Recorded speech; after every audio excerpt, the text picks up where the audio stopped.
This is Atomic Shinobi and today I'm going to narrate first part of What If Naruto and Hinata were Jinchuurikis. If you enjoyed this video, please like, share and subscribe to this channel. Now wasting no more time, let's start the story. Sitting in the nearby tree, a lone shadow stared out at the young academy students in the yard. His lone blue eye reflected the carefree, naive smiles of the children in his age group who would be graduating later today. Just looking at them made him feel as though he had made the right decision. Wondering if he would be permitted to integrate with them, the shadow rubbed his hand over his mask. She was like him, and he wanted to meet her. The higher-ups conversations indicated that the girl was Hyuga and his age. She was only called that child, the Hyuga's Jinchuuriki, and even a demon or monster, which made him feel nauseous. He was annoyed that his partner was the only one who addressed her by name for that reason alone. Since the Black Ops hardly ever made themselves known in public anymore, he had hardly ever interacted with her. He had only spoken to her once, to let her know that her previous caregiver, also named Hyuga Ko, had passed away during MS Scion. The fact that she was the one who responded to him at the Hyuga compound's entrance was pure bad luck. He was sitting on the large branch of the tree from his quiet, solitary, brief childhood, his haven, and no one saw him at all. He was a member of the darkness, silent, and lethal. From there he saw a head with the characteristic white eyes without pupils and short black hair with a blue tint. Her counterpart was that. As he watched the surrounding children retreat from the young girl, the shadow let himself experience a faint wave of shame and guilt. He ought to be standing beside her, letting her know that she wasn't alone in the world. He never did, though. His tainted state was the only explanation. The only child he ever interacted with was similar to him, and he was different from those kids down there. The shadow was intimately familiar with death. He was a weapon to his village and a murderer. Unlike him, the children there were human in every way. While they were still learning how to throw kunai and shuriken, he lost his innocence. His peers had a whole heart full of innocence, kindness, morality, and good ethics. He was simply envious of their carefree attitude. He watched as the girl, with a sad expression on her face, went up to the tree and sat on the lone wooden swing. One of the higher branches had a dark outline, but she ignored it. He pondered, it appears that she has also found solace here. He started to feel nostalgic. To his dismay, it seemed as though they had switched places. It took several minutes for an instructor to show up and tell the soon-to-be genin to return to the classroom. They were definitely going to start testing. On the tree beside him, another shadow materialized. Fox.san, Hokage. Sama is requesting your immediate presence. Sitting in his office, Sarutobi Hiruzen gazed out the window. By now, the academy graduates from this year ought to be sitting for the genin exam. With 7 members from well-known clans, including the final Uchiha, they were a promising class. The Hokage let out a sigh. In the event that everyone passed, one team would be missing one player. Hiruzen turned to see a young boy with bright blonde hair and an Anbu fox mask standing by the doorway. Hokage. Sama? You wanted to see me? Hiruzen asked. Being shorter than the majority of academy graduates, he was a little on the short side. He was dressed in the standard Anbu uniform, complete with armguards and fingerless gloves made of steel. A thin brace of steel with seal markings on top was wrapped around his wrists. They were covered by bandages that extended past his elbows and all the way down to the dark T-shirt he wore underneath the armor. A little out of character for Anbu, he wore a ninjutsu by his side, a standard ninja pack at the back of his waist, and a kunai holster strapped to his right thigh. He was wearing dark blue pants with shin guards and lightweight steel knee pads. The Anbu wore a pair of gray boots with steel toes as well. Ah yes, Naruto.kun. It's Fox, Hokage. Sama, was the direct response. It'll be Naruto for now. Hi, what is it that you wanted to see me about? I wish for you to enter the regular ninja forces now.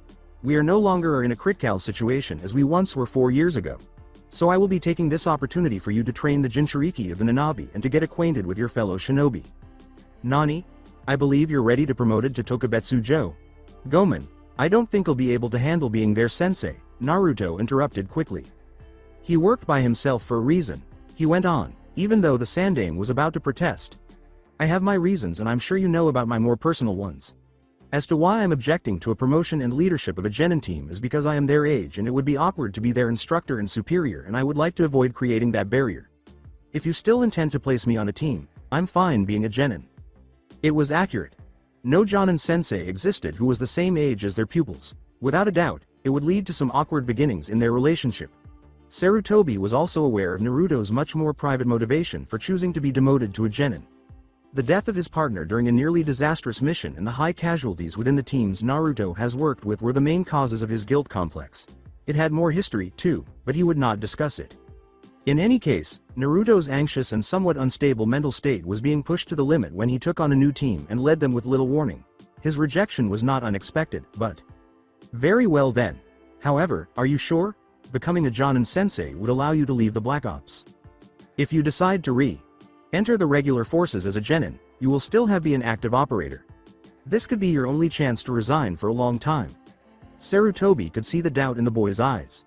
There was an imbalance among the 5 great shinobi nations at the time, as Konoha was dangerously short on manpower just a year after the Uchiha clan massacre.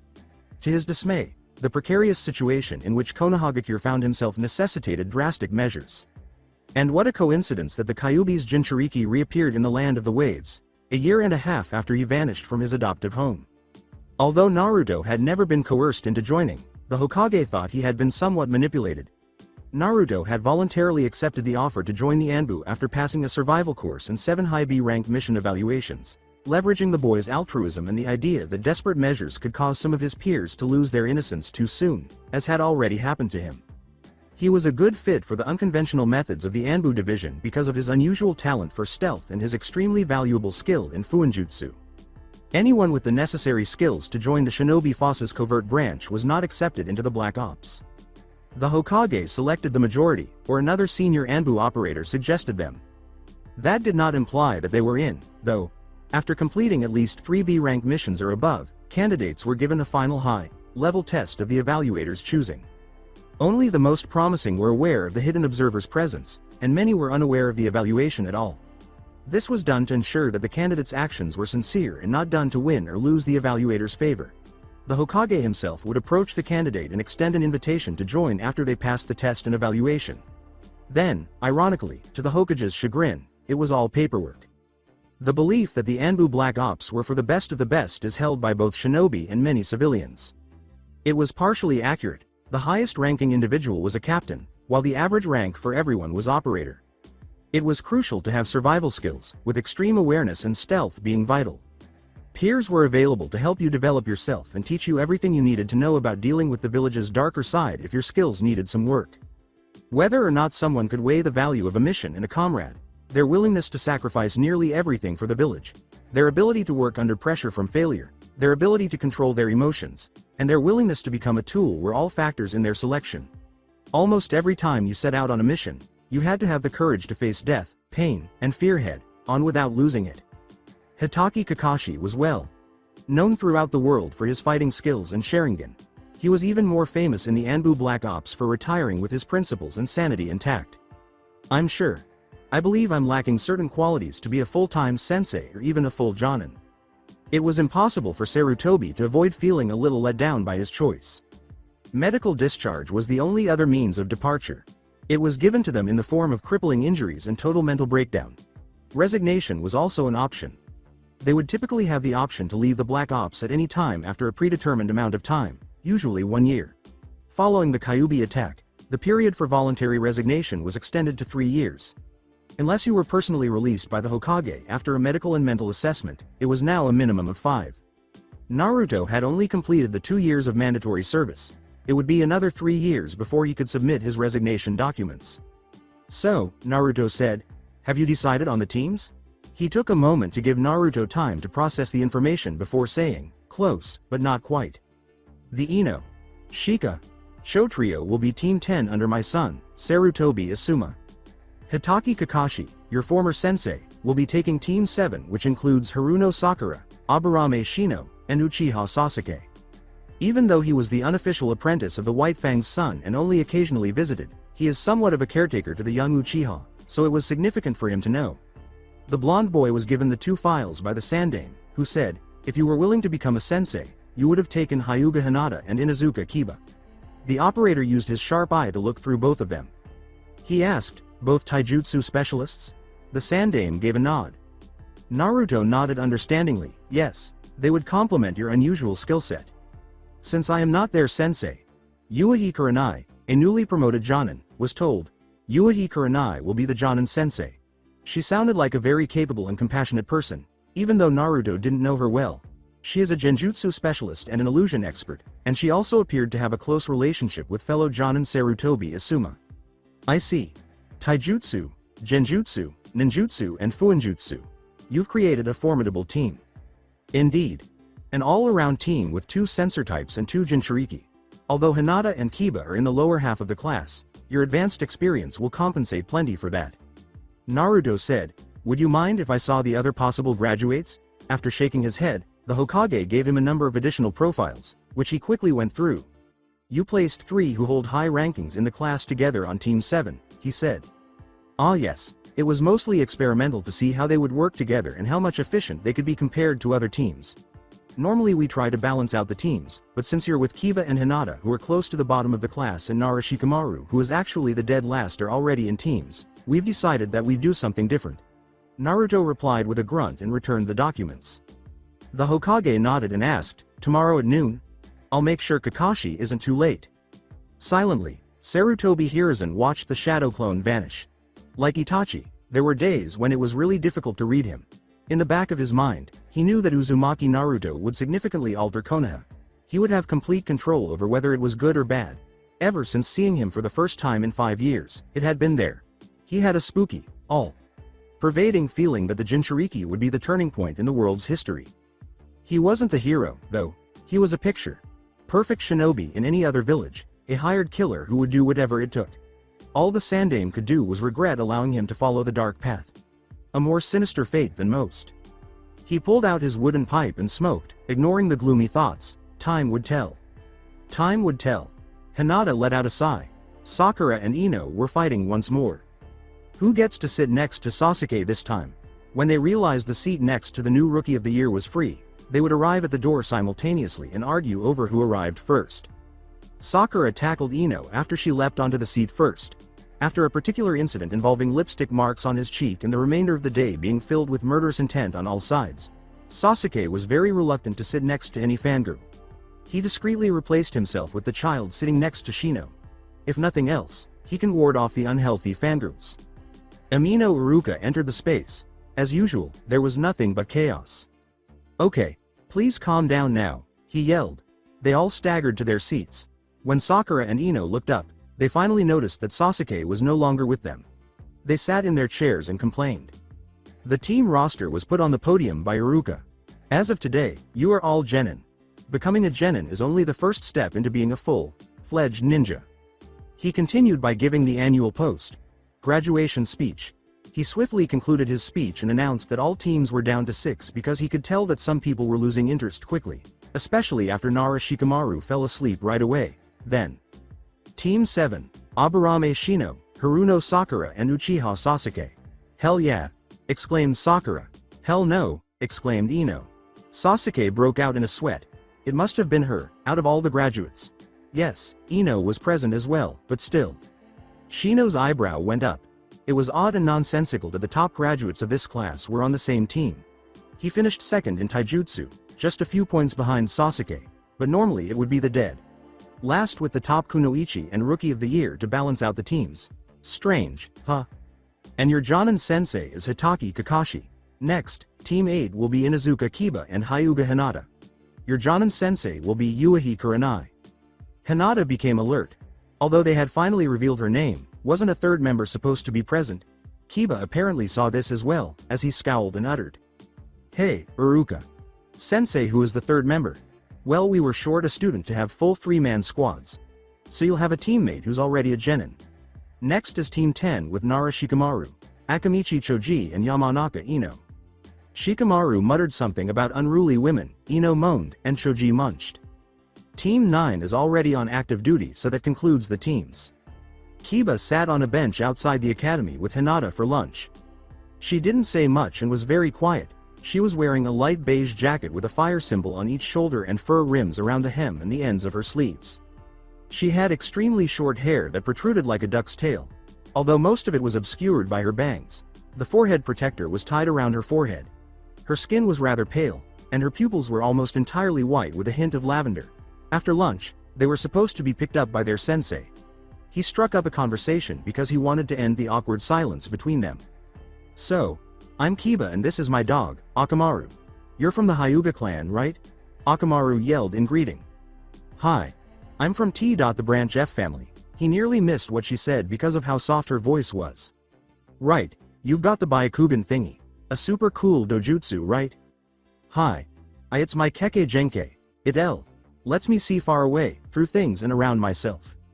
Hey, I was right about it being a super cool dojutsu. He laughed. Anyway, who do you think this new guy is? He must have graduated early to already be a genin.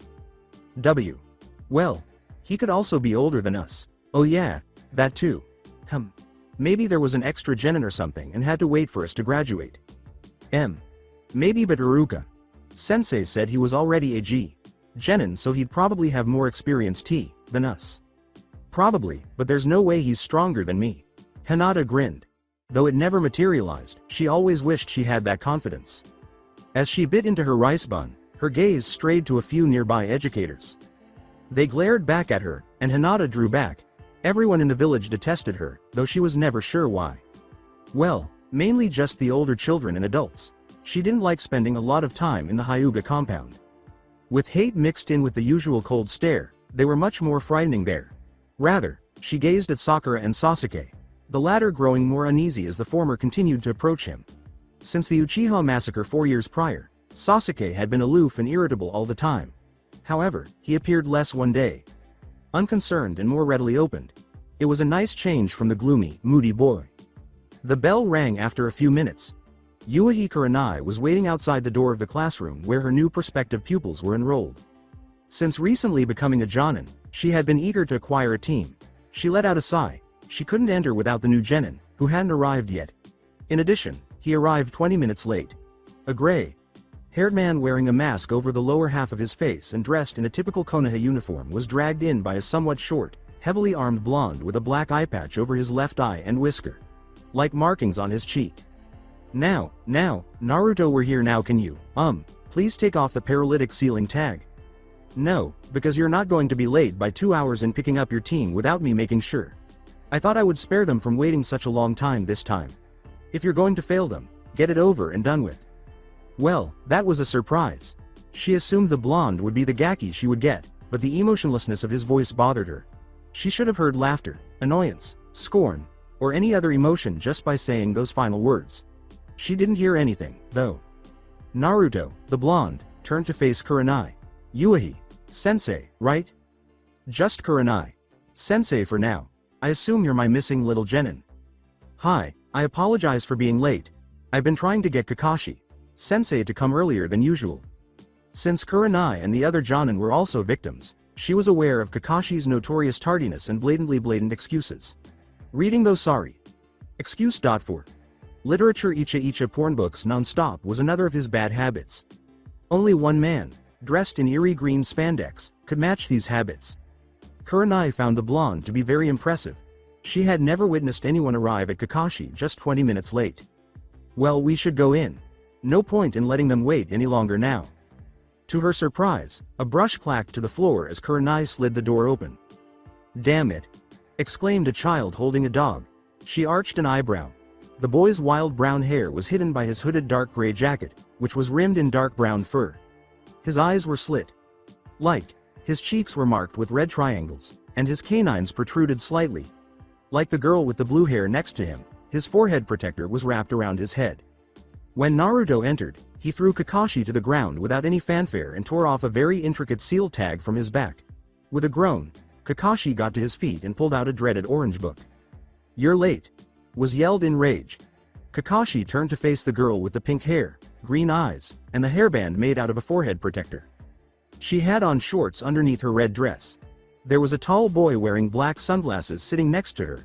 His eyes were the only part of his face that was exposed by the high collar of his jacket. A shorter boy with raven black hair that protruded slightly at the back was standing next to him. He was wearing white shorts and a blue shirt with a high collar and the Uchiha clan's crest on the back. The boys covered their heads with their forehead protector. Ma. Team 7, right?" In response, the tall boy said, "Yes. Why were you late?" "Hey, it's a long story about a crazy assassin threatening to burn my books." "Liar," Sakura exclaimed. If Naruto hadn't just dragged him in, Kurenai would have said the same thing. He flicked away after saying, "But it's actually true. Oh, never mind. Meet me on the roof in 5 minutes. With the exception of their sensei and new teammate, Team 7 filed out, leaving the final two genin alone. They nodded and said, I assume you two are Team 8, right? Very well then. Let's go somewhere so we can properly introduce ourselves. They took a seat on one of the picnic tables inside the academy. Naruto's gaze strayed to the tree with the lone swing off to the side. When he was younger, he used to visit this place. It was the most lonely place, but it was also a small sanctuary from the numerous death glares on Konoha's busy streets. Like someone who was only staring out a window, he sat for many hours watching the families choose their kids. He wished he could join them for so many hours. So, Naruto said, focusing on the red-eyed Jonin, let's start our introductions. I'll start off first. My name is Yuichi Kurenai. I'm a new Jonin specializing in genjutsu. I like to hang out in the evening, read a good story, and have dango with my friend Anko. Naruto pointed out that Asuma's name was not on that list. I dislike perverts, people who disregard kunoichi, and cake. My hobbies include practicing genjutsu and sometimes on the former. My dream is to turn all three of you into a splendid team. You next. Anyo. My name is Hyuga Hinata. I like cinnamon rolls and zenzai in my little sister Hanabi. Hanabi, please. After leaving the Hokage's office yesterday, Naruto knew from what little he saw of Hinata that her family, or her former family, had shown her a great deal of indifference. Even her sister. He thought, she's very forgiving. Naruto was shocked when she said aloud, I dislike seafood, and the S. Separation O, of T. The H. Hyuga. Because of her extremely timid and shy personality, she seemed the least likely to speak out against anything. He saw Kiba frown and Kurenai raise an eyebrow. A faint smile appeared on Naruto's face, but it was an inward one. My hobby is pages pressing flowers. My dream is to pages prove that I'm not weak or an F. Failure. That's a great goal, but for it to truly happen, she needs to come out of her shell. A. And IW. Want to find out why everyone doesn't L. Like me. He nearly winced at that. It's funny because he had the same question a few meters to his left 7 years prior. Kurenai turned away as Kiba gave her a questioning glance. She turned back to Kiba and said, well, your turn then. The little white bundle barked a little and said, right. I'm Inuzuka Kiba from the Inuzuka clan and this is my partner, Akamaru. I like doing everything with Akamaru and beef jerky. I dislike cats and anyone who insults or hurts Akamaru. Naruto remarked, he's very loyal. After observing Kiba, Naruto saw that he was extremely self-assured, outspoken, somewhat brash, and a little rough. My hobbies are taking walks with Akamaru and training in my clan's jutsu. My dream is to become one of the best shinobi to ever come out of the Inuzuka clan, in total contrast to Hinata. She turned to Naruto and said, all right, what about you? She asked. He cleared his throat, Naruto. When he realized that genin don't have specialties, his sensei and teammates were staring at him with interest. My name is Uzumaki Naruto. I specialize in ninjutsu, kenjutsu, and fuinjutsu. I'm sorry, it would be a little more difficult to fit than he had anticipated. I like reading, ramen, and a furry friend of mine. To say that he was addicted to ramen would be an understatement. He saw it as a strange jonin habit that many people develop over time. The same is true of reading about fuinjutsu, albeit less so than Kakashi's pornography. Naturally, the majority of the villagers say, my dislikes. I rather not say. Since his hobbies included creating fuinjutsu that, if he wasn't careful, could explode and backfire 70% of the time and training for 12 hours on his free days with shadow clones that included a training regimen as terrifying as Might Guy's, he said, my hobbies. Well, I'd rather not say either. More inquisitive looks. My dream is to become stronger. For a purpose I will not say. It brought back unpleasant memories, and Naruto didn't want to say it yet to nearly total strangers. Well, I guess that's all for introduction. Now we have the real test. What do you mean? We passed our genin exam, didn't we? That was just a pre-test.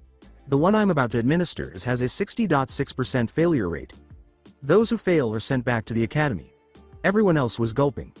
Shibari flicked away after saying, so meet me at training ground 20.6 in 15 minutes. Well, Kiba uttered uneasily, we better hurry. As she and Kiba skidded to a stop in front of their sensei, Hinata gasped for air. Naruto had done the same thing as Kurenai and was waiting for them. Although not as exhausted as she was, Kiba was beside her. The advanced principles to all Fuinjutsu was written in an odd gray book, and Naruto looked up at them icily. She was a little frightened by his intimidating presence up close.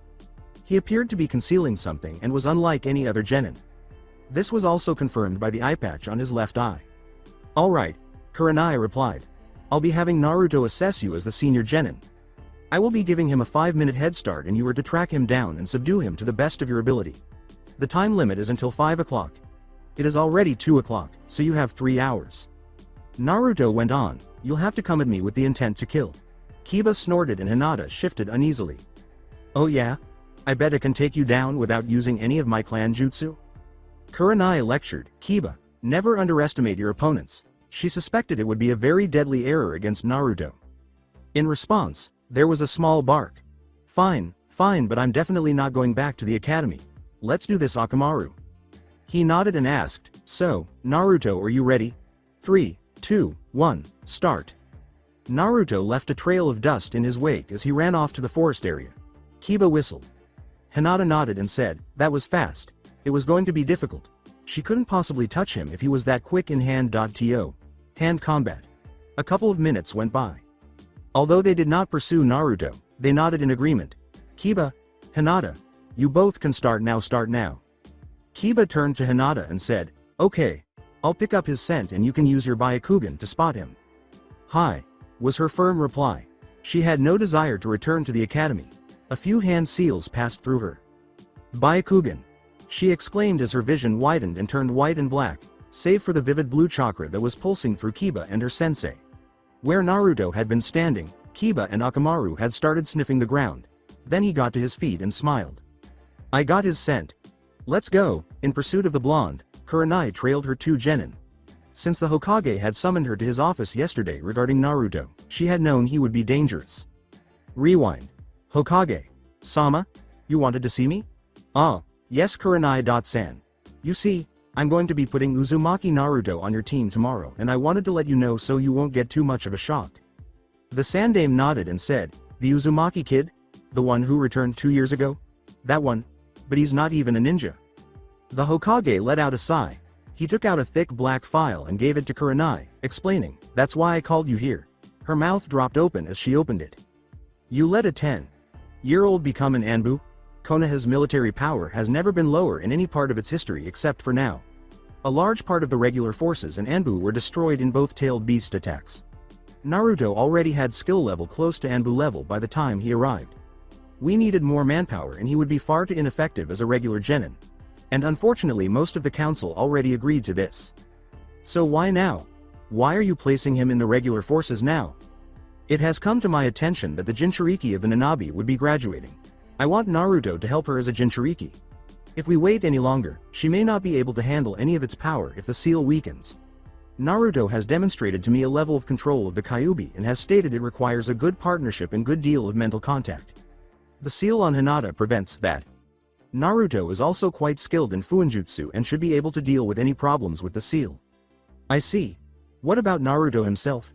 Is there anything I should know about?" "Yes. Well, there was another reason. Naruto has specialized in assassination during his time in Anbu. I've been concerned about him ever since the first few missions. He's very reclusive and his home is the Anbu HQ. He's had almost no friends outside in the regular forces and prefers to take solo missions. He needs friends his age. Can you please help him with this?" "Hi, I will. Come to an end." She said she would assist him. The worst thing she could imagine was that if he kept going like that, he would become Itachi. She shook her head, disgusted that he had been doing things that people twice his age had done. It's pointless to consider what Naruto has endured. The best thing she could do was assess her team and see what she could do for him right now. Naruto had stopped 500 meters away from Hinata and Kiba. Hinata's brow furrowed in perplexity as she used her Byakugan to scan the area. Kiba inquired, "What is it, Hinata?" It's strange. They're a daughter parts O. Of my sight that's B. Been blocked. It's F. Fuzzy A. Around those areas. That isn't possible. Kurenai had no idea what could prevent the Byakugan from seeing. Naruto was incredibly talented. However, how? Any 12-year-old would have to be a prodigy to accomplish this. What? I thought you could see everything. Oh well, let's go around them then maybe your vision will clear up. Alright. We should be careful. Ichi have set up traps around. Oh come on. What could possibly As the log swung directly over their heads, Hinata pulled Kiba to the ground. He replied, "Oh, never mind then, thanks." The two stopped on a branch facing Naruto's back after avoiding a few blunt shuriken and kunai traps as well as a few swinging logs laced with smoke bombs. He read his book while standing silently in the little tree-lined clearing. Kiba stated, "He's waiting for us." He looked over at Hinata. "Why don't we form a plan?" As he waited for the two genins to arrive, Naruto listened. Clever placement because he was unable to smell a practical trick that Kakashi taught him. However, because he had trained all his senses, he could hear a little whispering in the trees behind him. He touched his eye patch subconsciously. "You don't have to use that." His shadow clones set all the traps, and he was always reminding himself that they were genin and not to kill them. He used a special seal that disrupts dojutsu, but he avoided using flash bombs and pepper bombs because he was supposed to evaluate their fighting tactics and skills and didn't want to ruin a few ace in the holes before the battle began. Oh Kami, he wanted to challenge the Hyuga girl, but if the elders of the Hyuga clan found out, they would be after his blood. One shouldn't depend on one thing too much. Particularly delicate senses, such as the Inuzuka's nose, which could be permanently harmed by a homemade pepper bomb aimed directly at the face. The soft murmuring abruptly ceased. "Oh, they're prepared. Regretfully for you all, I will not be going down without a fight." A couple of kunai flew through the air. Kiba quickly attacked Naruto with a series of quick punches and kicks, which Naruto easily sidestepped and spun around to avoid. Naruto avoided each one of them. As soon as Kiba saw that it was futile, he retreated. "Is that all you've got?" Not a chance." Akamaru clung to Kiba as he ran out. Kiba threw one pill to Akamaru and popped another in his mouth. "Right. Now it's time to get serious. Ninja art. Man. Beast clone." After vanishing in a cloud of white smoke, Akamaru reappeared as a perfect replica of Kiba. "Let's go, Akamaru." All. Force Jutsu. Ninja art beast mimicry. They both squatted down low. Both of them became much more untamed, and their nails grew longer. Tiny slivers of chakra were visible to Naruto. He thought, impressive, and put his book away. For it to be visible, a lot of chakra had to be compressed together. With a vicious elbow to his head and a wild swipe from his left, Kaba, or at least the one he believed to be Kaba, leapt first. Kiba was launched a few meters to his left by Naruto's initial attack, a kick to his side. He could see that they had significantly accelerated, but not enough to hurt him. A true expert in taijutsu. Naruto said, "He has a lot of potential." Akamaru approached from his left as well, aiming for another vicious downward blow. "You're attempting to blindside me, he." "Nice." After ducking, Naruto raised a chop to Akamaru's back of the head. Akamaru landed in a four-legged crouch after rolling forward to dodge the blow.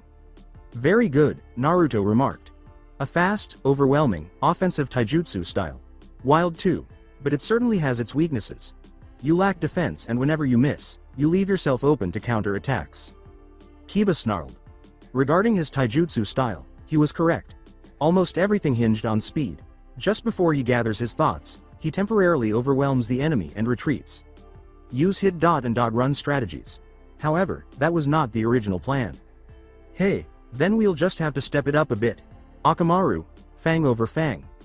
Akamaru and Kiba leapt into the air and twisted into a fast-moving vortex that was directly aimed at him. Naruto jumped and took a moment to observe the smashed ground where he had been. It's a very effective method. Naruto twisted away as they turned to face him once more. Kiba and Akamaru were racing toward him once more before he could catch his breath. Naruto leapt into the air. Now Hinata. When Naruto looked back, he saw Hinata leap at him and hold out her hand. And he saw their entire plan in a flash. It was very easy. Given Kiba's apparent speed advantage, he would attack him directly, giving Hinata, who was hiding in the trees, a chance to attack. Her gentle fist would permit a swift final blow, albeit at a slower pace. Not too bad. Sadly for them, though, Naruto nearly always had a backup plan. Only his shadow clone was destroyed because of this. Hinata and Kiba appeared astonished. But that W dot was solid, Hinata babbled. Of course it was. They turned and saw the original standing high in the trees, surrounded by 5 clones.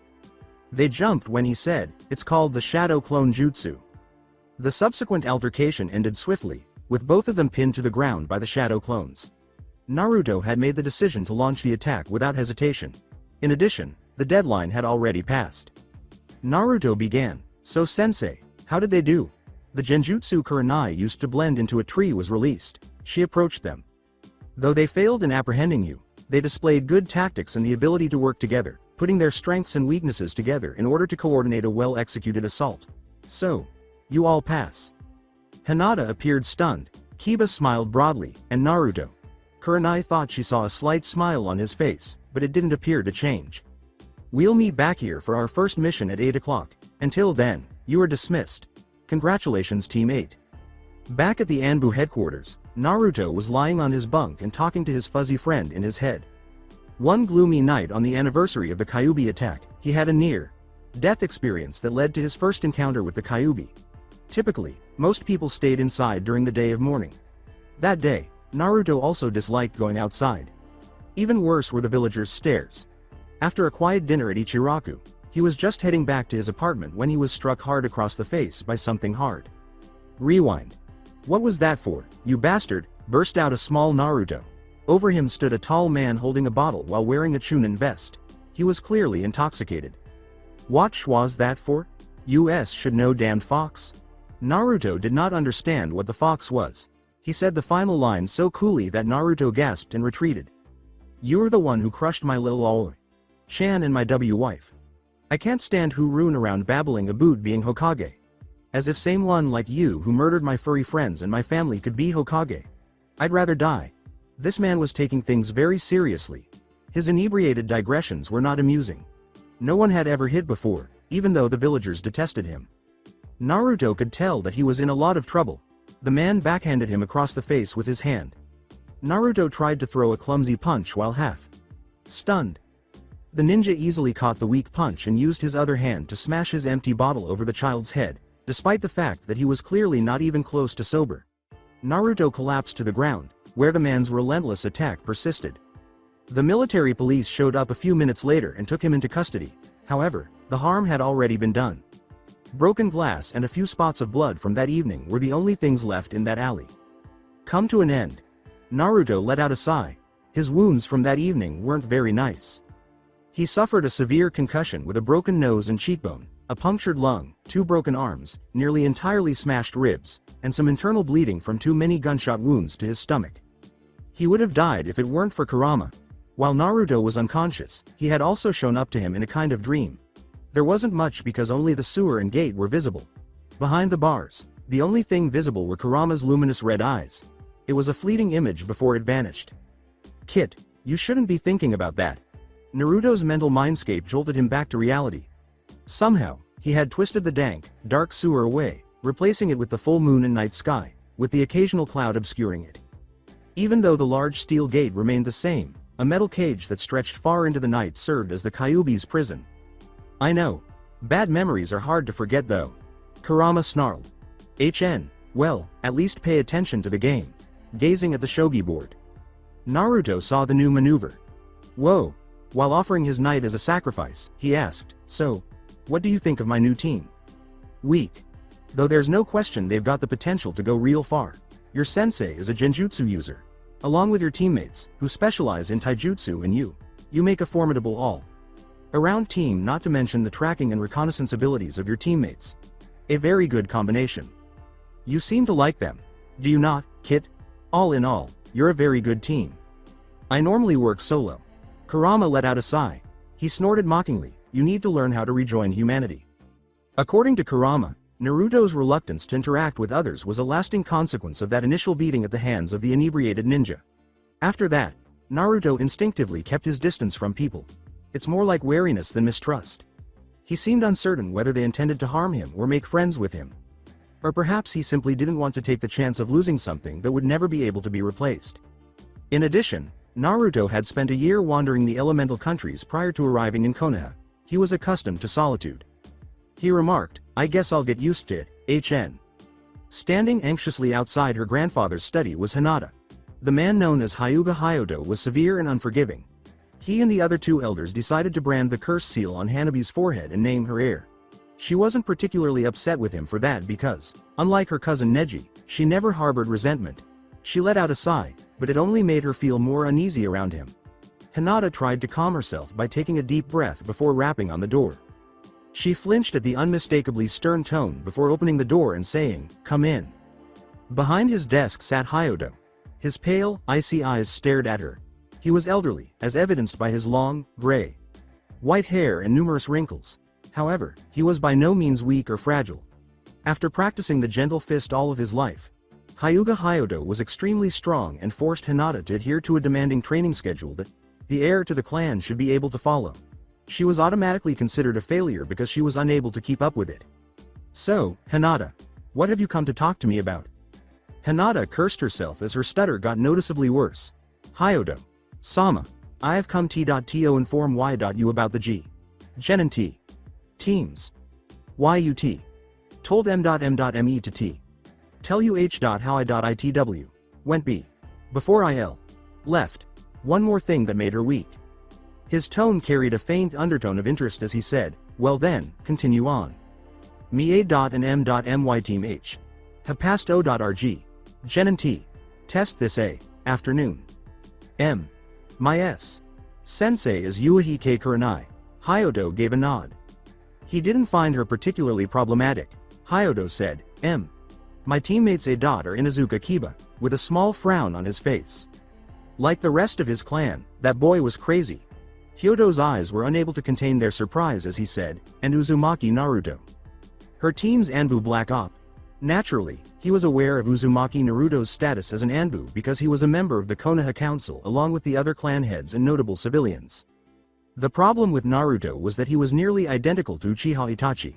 Naruto's ability to hide his feelings with apathy and his apparent disengagement from others were similar to what Itachi had done to his clan before murdering them all. And that unnerved everyone except the Hokage. For the benefit of Kami, at the same age, they both joined the Black Ops. He realized that in his panicked flurry of thoughts, he had forgotten about Hinata. Hyodo. Sama. Is S. something W. wrong? He asked. His voice was carefully controlled as he answered, "Nothing. You may go to your room now." Hinata bowed and nodded, then scurried away. On her bed, Hinata gazed up at the ceiling. After removing her forehead shield and placing it on her bedside table, she started nervously pressing her fingers together. She needed to break another timid habit. The clan head's startled expression, which quickly changed to one of even greater shock, was not missed by Hinata.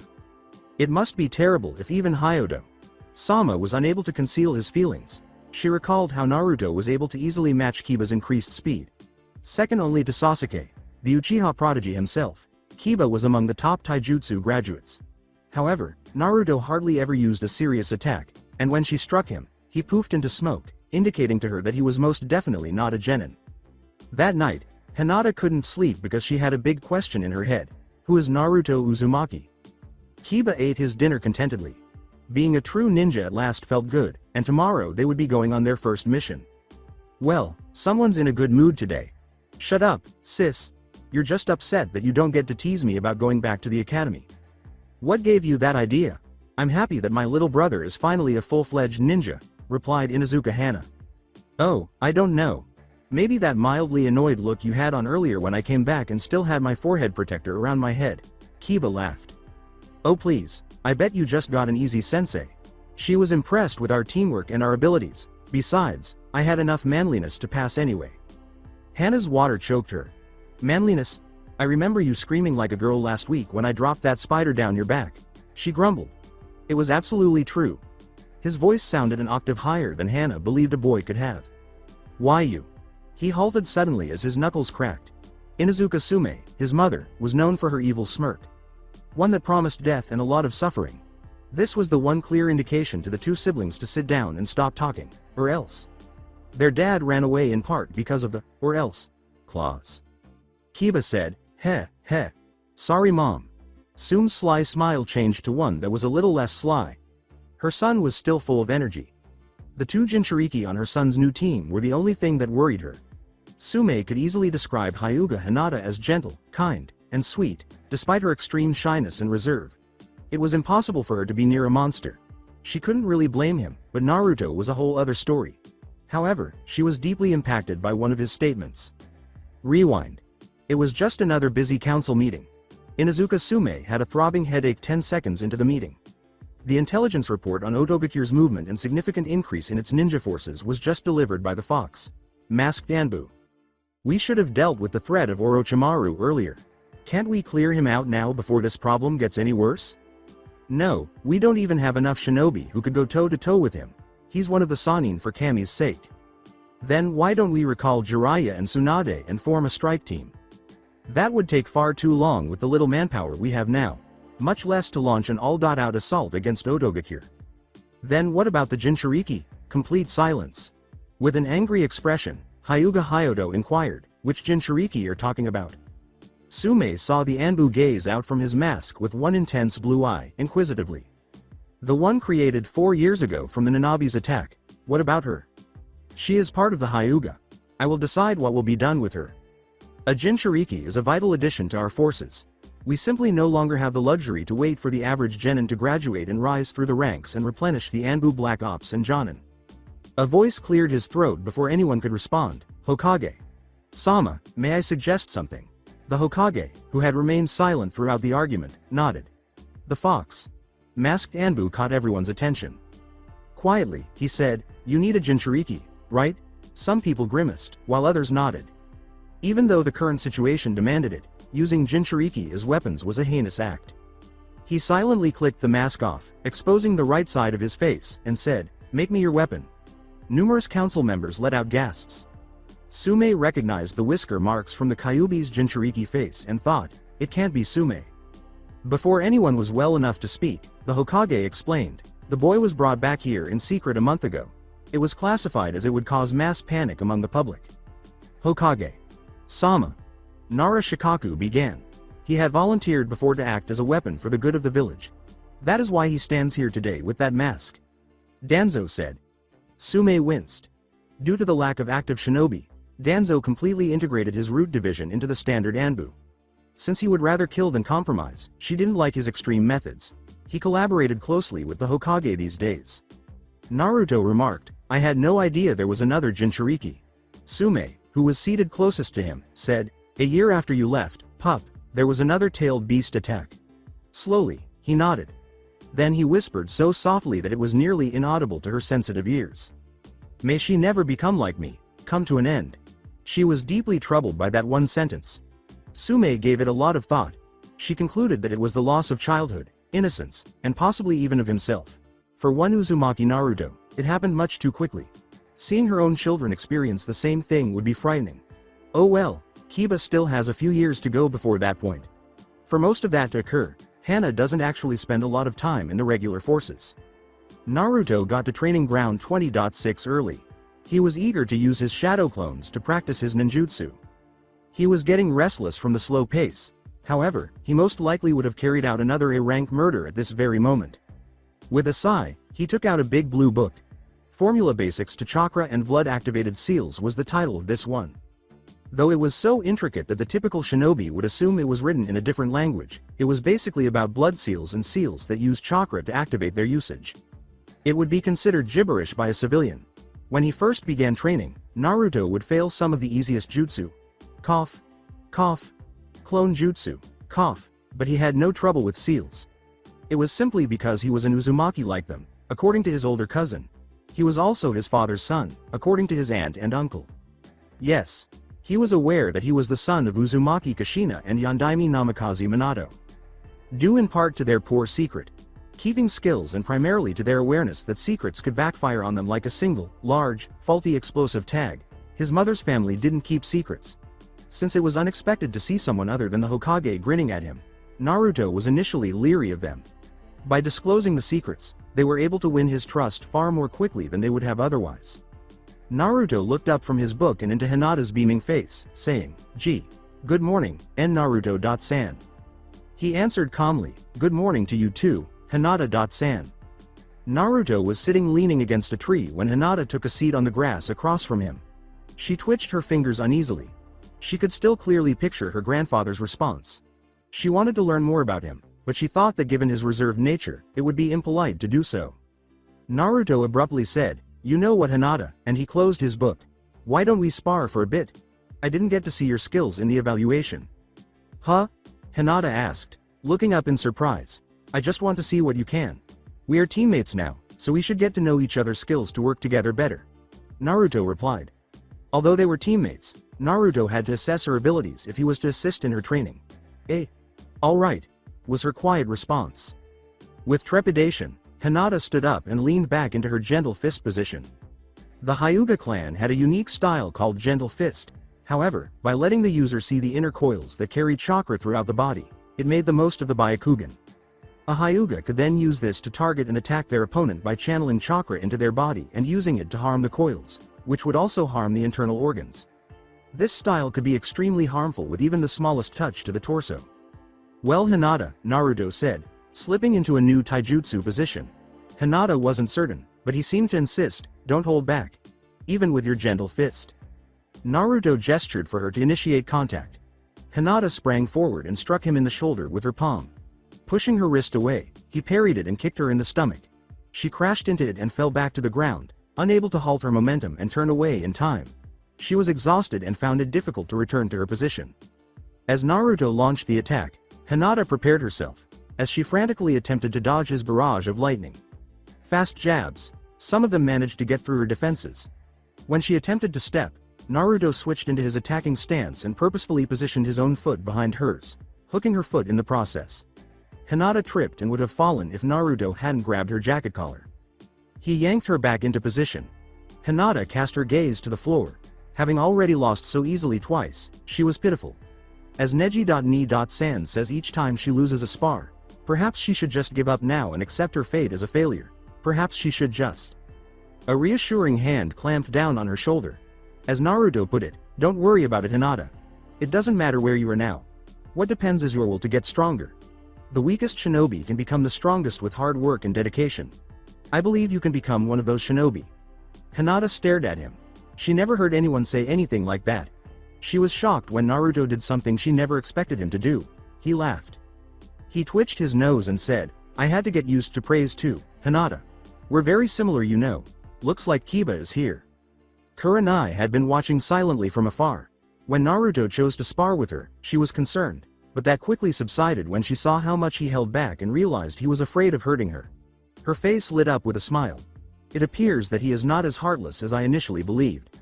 Unfortunately, standing outside the Hokage's office, he had returned to his normal stoic demeanor.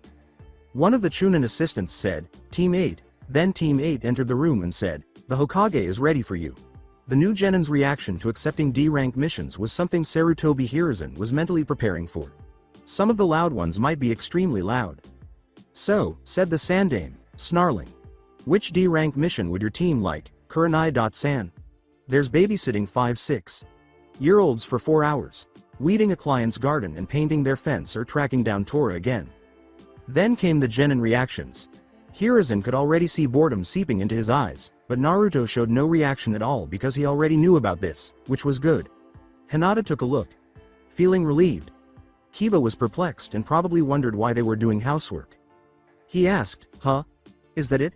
The Hokage said naively, well, you aren't all that experienced yet, neither as skilled. How can you be expected to take high-level missions? Kiba frowned. I know, but seriously, babysitting? Who does that? Kurenai grinned. Kiba face-faulted, little Genin who don't know how to be quiet. It was going to be an exhausting day. At this point, Naruto was really annoyed.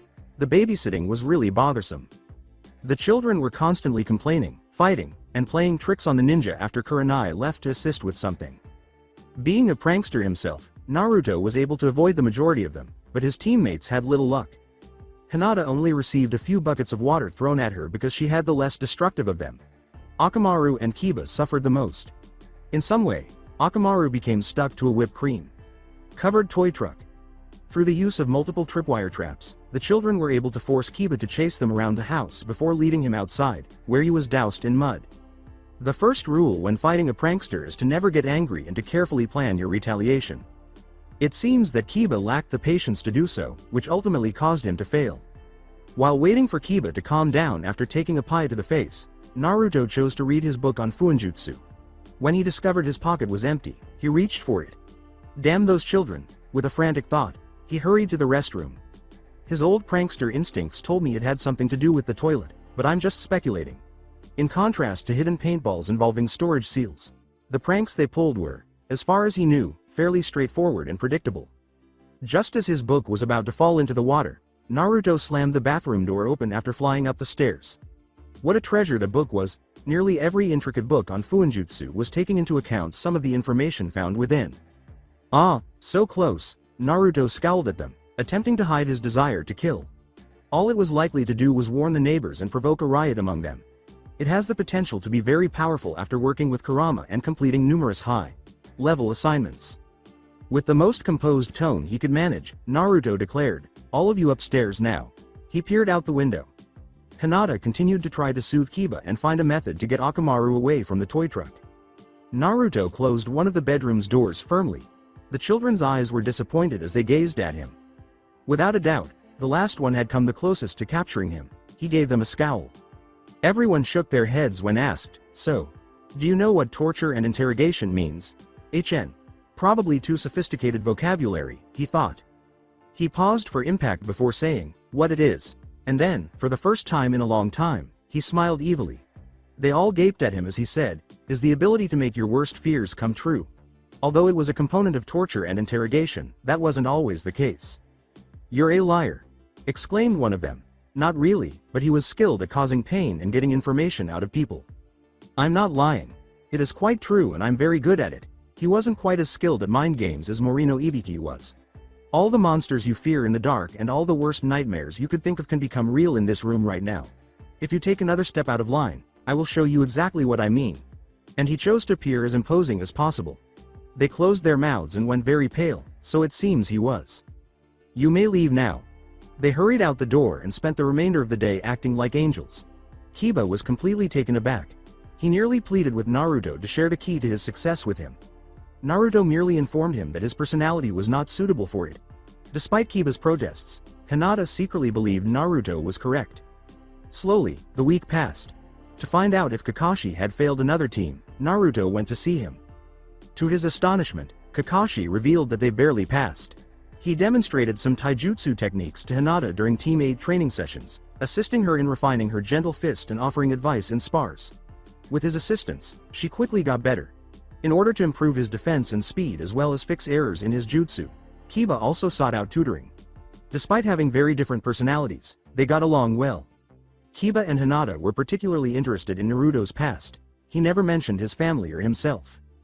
Kiba grew angrier and angrier as the D-rank missions continued, until one day in the Hokage's office he finally lost it.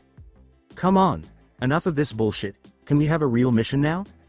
A scarred Chunin exclaimed, "Don't get over your head, Kiba. You've just become a genin." The Hokage let out a sigh.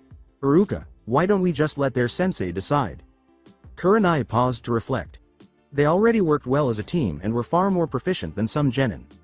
Additionally, Hinata might benefit greatly from a slightly more difficult mission, and even though Naruto didn't show any emotion, she could tell he was bored and restless. Kiba smiled, Hinata appeared anxious, and Naruto arched an eyebrow. Why not just this once? They're actually quite good for rookies. It would be nice to get them to experience the outside world." The door opened, and a man who was a little inebriated entered. "All right, then. Tazuna, you can come in now." He had a short beard and gray hair. He had a towel around his neck and was dressed in a dark sleeveless shirt. Holding a pointed hat in one hand and a bottle of beer in the other, he cast a mildly contemptuous glance at Team 8. His voice carried a hint of disappointment as he asked, "These brats are the ones guarding me?" "We are not brats. We are ninja," Kiba angrily exclaimed as a vein appeared on his head. Just as Tazuna was about to respond, he noticed Naruto. His gaze expanded. Calmly, Naruto said, "Hello, Tazuna-san." Everybody turned to face him. Kurenai asked, "You two know each other?" Quite bluntly, he said, "He's just someone I know, nothing more nothing less." The Hokage cleared his throat. "Well now, I'll explain the mission. Tazuna-san here is building a bridge in the land of the waves and he wants a few bodyguards to help protect him while he does that. The mission will endure until he is done. This is a C-rank mission." A tense voice said, "You. Who are we s? Supposed to pages protect him against?" It made the Hokage laugh. "Don't worry about it, Hinata. Only the common bandit is likely to attack you and that's actually rather uncommon." Naruto had been closely observing Tazuna. Given his familiarity with the issues facing the land of the waves, He had already begun to suspect what the true mission was. It was further supported by the small amount of perspiration that appeared on his forehead as the Hokage said that. Oh no, he thought, this is going to be an exciting ride. He needed to leave the village immediately, but he could rat him out now. He became extremely restless because he wasn't used to such quiet. The Hokage dismissed them, saying, "You leave tomorrow at 8:30. Naruto, however, did not move. He said, "Hokage Sama," after Tazuna and his team had departed, "I wish to ask you something." "And what is that, Naruto?" The Sandaime sighed and motioned for Iruka to wait outside, saying, "I'd rather not say in front of Iruka-san." "So what is it, Naruto?" He hesitated for a second. "I wish to take an assassination mission for Gato of the Gato Company in the Land of the Waves." Naruto reached the village gates early. He wore his standard shin guards and arm guards along with a black pair of pants and a plain green rain jacket. His eyes were fixed on his book as he leaned against the wall. Barely had the sun risen above the horizon. The Gato mission crossed his mind. He would need to find him somewhere first. It's difficult to stay close to a client, and Naruto had no intention of allowing Tazuna to die, especially after failing Inari and Kaiza. He scowled and dug his nose further into his book. "Kit," Kurama mentally uttered. "Do you really think you can take on Gato by yourself? That man is one of the richest in the world. He definitely has some tough missing nin working for him. How do you think he managed to stay off the 5 great shinobi nations' radar for so long?" "No idea. Possibly he carried out some dirty work for them all, even for the Land of the Fire. As for getting rid of Gato, I've got a duty to fulfill. I'll find a way after all, no man is invincible." The conversation came to an end when he said, "It's your funeral, though I'll probably have to bail you out sooner or later, numbers." Naruto made contact with his eye patch. "I hope you won't have to tell anyone about that anytime soon." More than just flipping would be done by the entire village. Attempts to track him down could likely turn into full-fledged mobs with torches and sharp objects. In the best case scenario, nobody would know what to do because they would all be too confused. Tazuna arrived 15 minutes ahead of their scheduled departure time. Naruto was already waiting, which did not come as a huge surprise to him. They remained silent until his sensei and 2 teammates arrived. "Well then," said Naruto, "let's get going." Walking for the first hour was uneventful and a little boring. While Akamaru yipped joyfully, Hinata and Kiba talked about their families and, in Kiba's case, their antics. With his senses registering a wide range of sounds and smells, Naruto was alert. Compared to a sensor, his sense of chakra was much weaker. Like most Jonin, only within 100 meters or so. Chakra sensing required a great deal of training, focus, and an open mind. Chakra is a spiritual and physical energy that can be felt somewhat nearby if you have been a ninja for a while. When Hinata questioned why Tazuna had hired shinobi, Kurenai continued by explaining that the Land of the Waves lacked them. She went on to describe the 5 great shinobi nations' hidden village system. Knowing that already, Naruto chose to read one of his more recent bingo books. Each shinobi nation's version of these was unique. But the one Naruto was holding was an Otogakure edition rather than a Konohagakure one. It was a small item he had learned on a previous mission. Since an enemy of my enemy is a friend, it was occasionally helpful to identify your enemy's enemy. He concealed it by using a minor genjutsu and turning it into a plain red book because he didn't want to draw attention to what he was holding since it was only given to Anbu and Jonin. He committed each missing nin's information to memory by skimming through it. Then he came to a new and intriguing page called Fox. The page caught Naruto's attention. "Hold on a second. What the hell has he just landed in the book of bingo?" Name: not sure. Fox is an alias. Membership: Konohagakure. Rank: Anbu, high B rank, unknown age, 12A15. Spiky blonde hair, 1 red or blue eye, an Anbu flak jacket, steel toed boots, metal shin guards and arm guards, fingerless plated gloves, bandaged arms, and a waist strap ninjutsu are all described. Wears a snarling kitsune mask that has a dark orange stripe running across it and is painted black, shorter than 5 feet.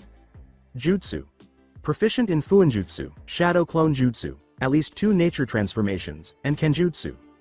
Dojutsu in the left eye could be possible. Specialization: espionage, assassination, 250,000 ryo is the bounty. Seeking: Kumogakure, Iwagakure, and Otogakure no image.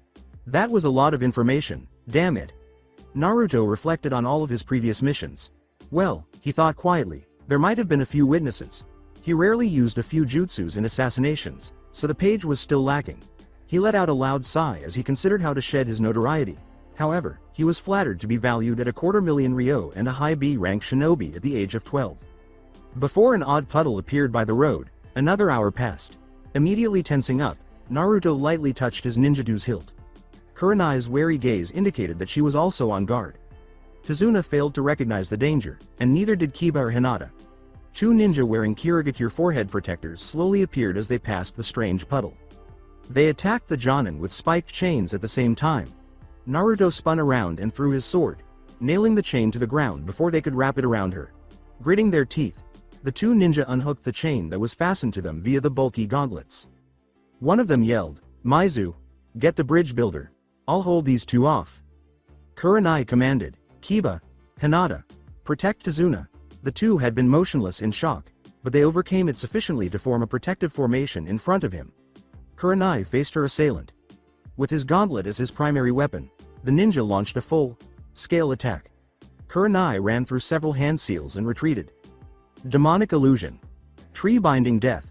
She vanished as a tree wrapped itself quickly around him, immobilizing the nin with its coiled roots. Kurenai quickly reappeared in the tree and knocked him unconscious by smashing the butt end of a kunai on his head. When Maizu rushed directly at them, Hinata froze in terror. When Kiba threw a wild punch in panic, he was backhanded and knocked to the ground. He kicked Akamaru to the ground as he leapt up to him. Maizu jumped in her direction, prepared to strike her with his claw. Hinata blocked it by holding her arms and kunai in front of her. Maizu screamed in agony and was abruptly pulled back. Naruto had used the embedded kunai to pull him back after stabbing him in the shoulder with his gloved hand. He inquired, "Are you all right, Hinata?" Still shaking from the near-hit Naruto had saved her from, she nodded. The ninjas were all rounded up and put next to a tree. Naruto took out his sword and threw it, then slapped a ceiling tag on each of them. Kurenai looked over at Tazuna. Her tone was not so carefully controlled as she said, "You've got a lot of explaining to do. I want to know why low B-class missing nin are after you." Naruto turned his attention to the two missing nin. He assumed they were the demon brothers. He just passed the page about them, which is ironic. Tazuna bowed his head and described how Gato and his group invaded and occupied the land of the waves more than a year ago. He destroyed the waves' economy and monopolized the entire island by controlling the international trade, which is why he was unable to receive an A or B rank on the mission. Naruto already knew the entire story, so he had no interest in that. He looked through the bingo book for hints about the next missing nin. Whoever it was, it would probably be a difficult battle. Tazuna went on to say that all of that would change with the bridge he was constructing. It would essentially break Gato's hold on the nation by connecting the land of the waves to the mainland and removing their reliance on foreign trade. Kurenai let out a sigh. That just makes this at least an A-rank mission. My team won't be able to handle this. But we can't leave him alone. They'll kill him. I want to continue the mission, Kiba countered.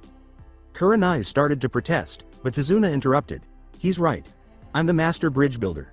If I die, the bridge will never be finished. She turned to Hinata and Naruto after letting out another sigh. As a nervous habit, Hinata prodded her two fingers together. I don't want to A. Abandon Tazuna and T.the W wave country N. Needs RH. Help. I want T.tos. Stay. She murmured. Kurenai then turned to face Naruto, who continued to read. She said, "Well, what about you?" With caution. Kurenai had a suspicion that Naruto was more knowledgeable than he admitted. He declared, "I'm staying too. Are you sure?" "Yes." Kurenai charged, "You've been holding out on information of the mission." Hinata and Kiba turned to stare at her, perplexed. With ease, he said, "I have no idea about what you're talking about." "You knew this was an A rank from the start, didn't you?" Naruto closed his book with a snap. He then began to walk down the street. Kurenai. "Sensei, it would be best to have this conversation just between us and away from others. Now let's just move on, Dadbeo." Kurenai frowned. It might be treasonous to withhold information during a mission. It was such a careless act, but she was certain Naruto knew that too. Kurenai knew he wouldn't comply, but she still wanted to get him to talk about everything. They appeared to want to continue even if she left them behind, but she shouldn't have allowed them to finish this mission. It was a quiet boat ride. Tazuna arranged for a boat to transport them across the chasm. Hinata allowed her thoughts to wander. It had been an extremely tense confrontation between Naruto and Kurenai, Sensei. She didn't understand how Naruto could have been aware of the mission before Tazuna gave him the full rundown. One more mystery for him, she pondered. He was currently reading another book, but this one was lighter green, thinner than his typical Fuinjutsu books, and it didn't have a title. It was frightening how much Kurenai was brooding, almost like Sasuke. Additionally, Kiba had Akamaru curled up on his chest while he slept. Everything was shrouded in a thick fog, but as they approached the wave country, a huge silhouette materialized beside them. Hinata hesitantly said, Is that the bridge? Tazuna answered, Sure is. Quite a beauty, ain't it? After that, they went through a lengthy tunnel and came out into a sunny and bright area. Declaring that it was the furthest he could go, the fisherman left them at a nearby pier. The group strolled toward Tazuna's village along the path. Naruto recalled this route. Wasn't there a tiny lake up ahead? His mind was flooded with memories of training for water walking, cooling off on a sweltering summer day, and sparring with his cousins. Naruto dismissed them. Not right now, he told himself. He was on a mission, but there was a place and a time for that. When there was a high-level enemy missing nin waiting nearby, he couldn't afford to get sidetracked. Abruptly, there was a rustling noise coming from a bush close by. Instinctively, Naruto hurled a kunai at it. It just so happened to be a snow-white rabbit, though. A centimeter from its foot, the kunai buried itself in the earth. Kiba chuckled. Looks like you tried to kill a cute bunny, Naruto. With a worried expression, Hinata lifted the rabbit and checked on it before placing it on the ground. She looked over at her sensei. Kurenai's expression was one of worry and mild panic. She whispered, Sensei? S. Something wrong? After a brief glance around, Kurenai yelled, ducked, and seized Hinata and Tazuna, dragging them to the ground. A massive sword that resembled a cleaver swung over Kiba's and Naruto's heads and struck a tree in front of them, causing both of them to fall to the ground. Then a man leapt down onto the enormous sword. His forehead protector rested on the side of his head, and his hair was dark and spiky. He had wrist warmers that extended past his elbows and bandages covering the lower half of his face. He was tall and muscular, with only a belt-like harness around his torso and no shirt. He wore leg warmers that matched his wrist warmers and striped baggy pants. Kurenai gazed at him intently. She didn't think this man would be here. He was known to almost all Jonin as the demon of the hidden mist. This is bad, she imagined. Unexpectedly, Naruto said, So, what brings you out here, Momochi Zabuza? How do you know who I am? You're a well-known shinobi. You're an A-rank missing nin and a former member of the 7 ninja swordsmen. You wield the Kabikirabocho and are an expert in water style techniques as well as the silent killing technique in conjunction with the hidden mist jutsu. You are the demon of the mist. Zabuza laughed. I was informed that this was a genin team. You certainly are no ordinary genin. I don't know about your teammates, but you've made this job much harder than I expected. Kurenai's slight daze was broken. Momochi Zabuza was unable to be distracted, particularly when he was using the silent killing technique. She yelled, Team 8. Manji formation. Do not leave this position unless I order it. Each of them pulled out a kunai and faced a different direction as they stood in a battle-ready stance in front of Tazuna. Hinata's Baikugan came to life. Kurenai raised her deadly intent as she stood in front of them. With his sword sheathed on his back, Zabuza leapt from the tree and stood on the lake, displaying his murderous intent. Naruto was unaffected by the amount released, but Hinata and Kiba shuddered. Hinata sensed the increase in pressure. Her breathing became labored and she began to perspire. She felt sick and her stomach churned. In an attempt to suppress the bloodlust, she closed her eyes, but it was ineffective. Immediately, as if following their first fight, Naruto put a comforting hand on her shoulder. Kiba, who was trembling uncontrollably, and Hinata both nodded, calming down a bit. Don't worry about it. We'll make it out alive, I'm going to make sure of that. Kurenai also pulled out a kunai and gazed at Zabuza. The battle was underway. Zabuza had watched the genin team. He had been right about how the Hyuga and Inuzuka children would respond. Even though the blonde one reassured them, they still shook a little in fear because Konoha was too gentle with them. They must have recently graduated from their academy and have rarely encountered a life-threatening circumstance. But the blonde child with the eye patch was different from them. Like a seasoned veteran, he looked back at Zabuza, focused on the enemy but cognizant of his surroundings. Despite acting like another Jonin, the boy was most likely younger than Haku. After he dealt with the sensei, Zabuza mentally noted that he needed to be taken out quickly. He vanished after using his hidden mist jutsu. Kurenai stepped back cautiously. It became difficult to see as a fog rolled in. Even if Kurenai was only 12 meters ahead, Team 8 could only see her silhouette because it was getting denser and denser by the second. The wave is surrounded by the ocean, so fog is very common but not as thick as this, Tazuna replied. His voice boomed around them. 8 vital points: larynx, spine, lungs, liver, jugular, subclavian artery, kidneys, heart. Now, which one? The only weak point in the Manji formation was where he abruptly appeared. Behind us, exclaimed Hinata. Naruto shoved his teammates aside before he could swing his Kabikirabocho, then stabbed Zabuza in the stomach with his kunai. He erupted in water.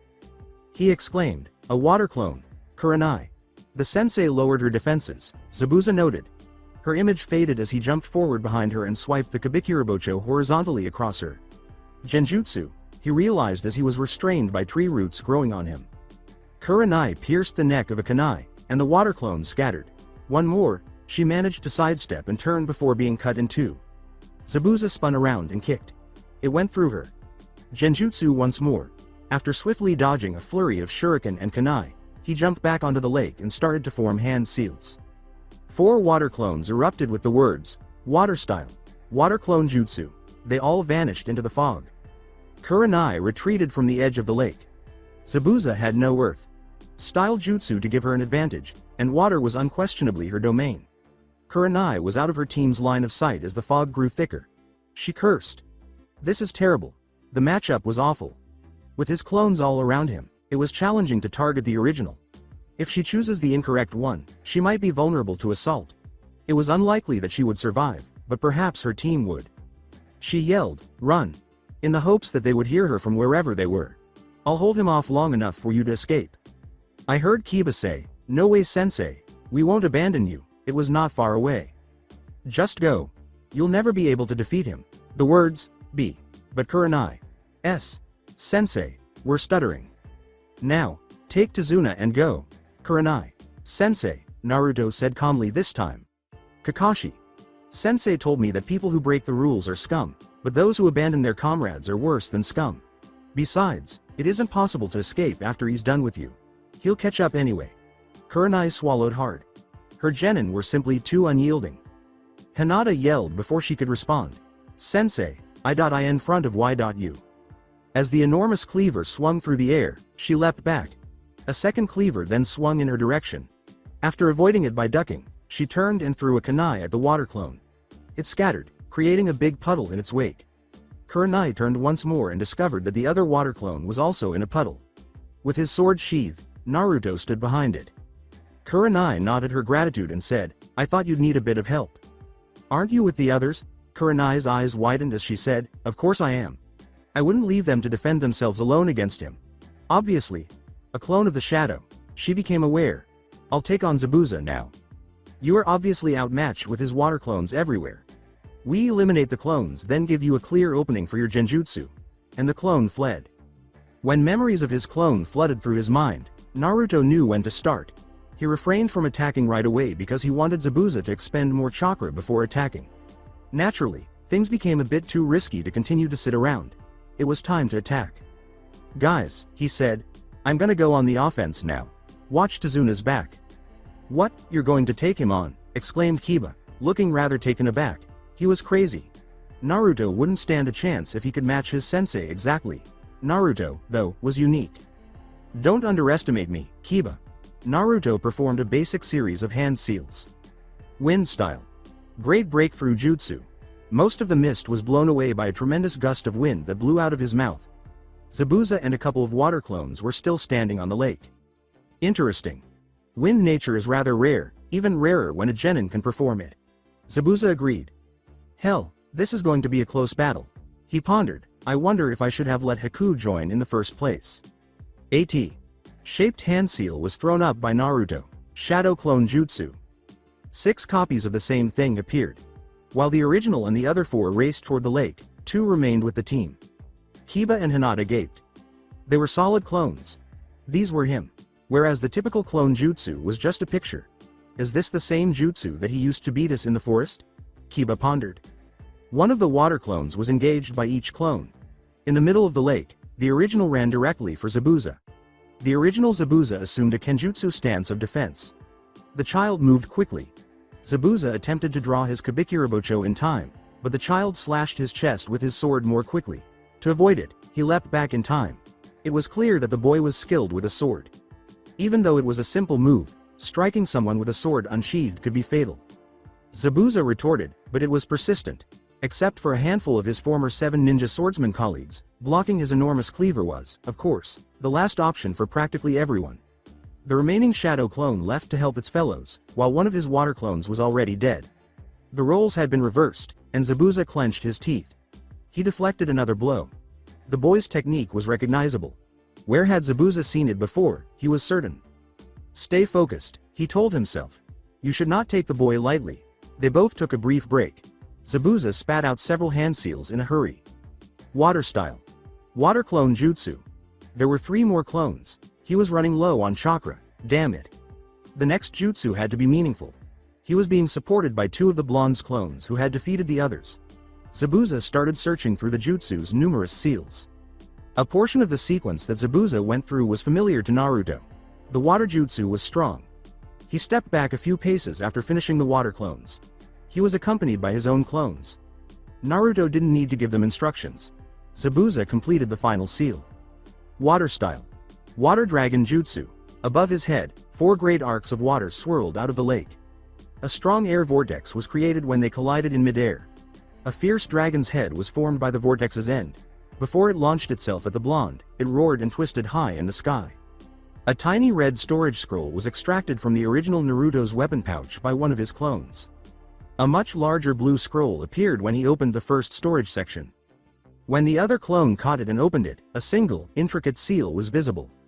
There was only an empty circle in the center of the formula, which was dispersed throughout the paper. The gravity formula was written on the sides, and the kanji for water was written once at the top and bottom. It was spread out in front of the original by the 2 clones. Naruto was wearing a rather composed expression. After going through 5 hand seals, he put one on the back of the intricate seal and stood up, seemingly to protect himself from the approaching water dragon. Sealing arts. Water release jutsu seal. The scroll was struck by the dragon. The seal glowed and absorbed it instantly. Like a black hole, it sucked in every drop of water. Zabuza's gaze expanded. That kind of jutsu had never been stopped by anyone. But there was a cost. As he put it away, the blonde was panting heavily, and his shadow clones instantly vanished in a puff of smoke. Zabuza staggered, struggling to keep from collapsing from fatigue. He still had enough to perform a few more weaker jutsu moves, but that last bit really got to him. His feet were stuck in place as he tried to charge at the blonde. Kurenai emerged behind him as tree roots spread out over him. As she got ready to stab him in the neck, she remarked, "Nice job, Naruto. Looks like this is the end for you, Zabuza." Suddenly, Zabuza's neck was pierced by 2 senbon that soared through the air. He went limp and froze instantly. The demon of the mist fell forward and landed face down in the water as Kurenai let go of her genjutsu. On a nearby tree, a boy with long black hair tied back in a bun and long black bangs framing his face appeared, wearing a blue robe. The white, slitted mask of Kirigakure's 100.nin was on his face. "You're right, it was the end for him," he replied. The boy's voice was not much older than her genin team's. The others stared in disbelief by the lake. Suddenly, Zabuza was dead. Kurenai remarked, "Hunter.nin.san. I assume you are here for Zabuza. He is a formidable missing .nin, and thanks to you, I was able to kill him at last." Indeed. The Hunter.nin picked up Zabuza's body and they made their way back to the shore. Kiba asked openly, "Hey, who are you with the mask?" "He's a Hunter.nin. They are a division within the Kirigakure Anbu that track down missing .nin and destroy their bodies so their secrets stay safe and hidden. It is dangerous to have a bloodline or special ability fall into enemy hands. That is why the Hunter.nin exist," replied Kurenai. "Oh. Well, I've got a good nose for tracking. A Hunter.nin would be a good choice to become after I'm good enough.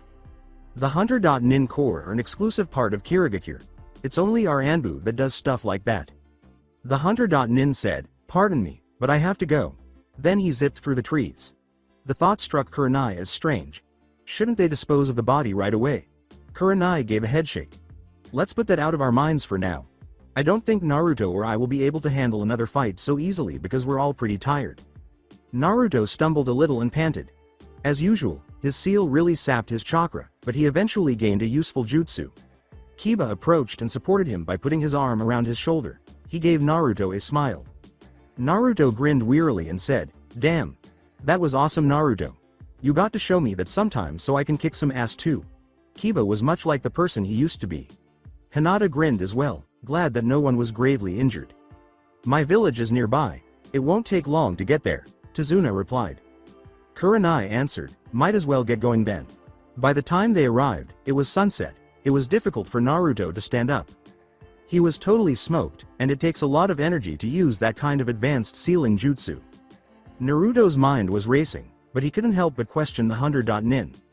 Senbons have a low potential for killing and are typically used to incapacitate. He ought to have deployed a kunai. Naruto nearly froze. Much messier, but gets the job done. Does that imply that Zabuza is still alive? I am aware that, if properly applied, some pressure points around the neck could resemble death. That implies that. Well, ANBU's first aid medical education is quite helpful. They paused at the door. When it flew open, a dark-haired woman in her 30s was visible. She gave Tazuna a hug.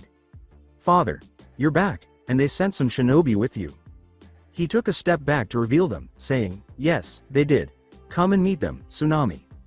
According to a tall woman with wild black hair, my name is Yuichi Kurenai. I'm the Jonin sensei for Team 8. The young girl with the nearly white pupils said, my name is Hyuga Hinata. I'm a genin.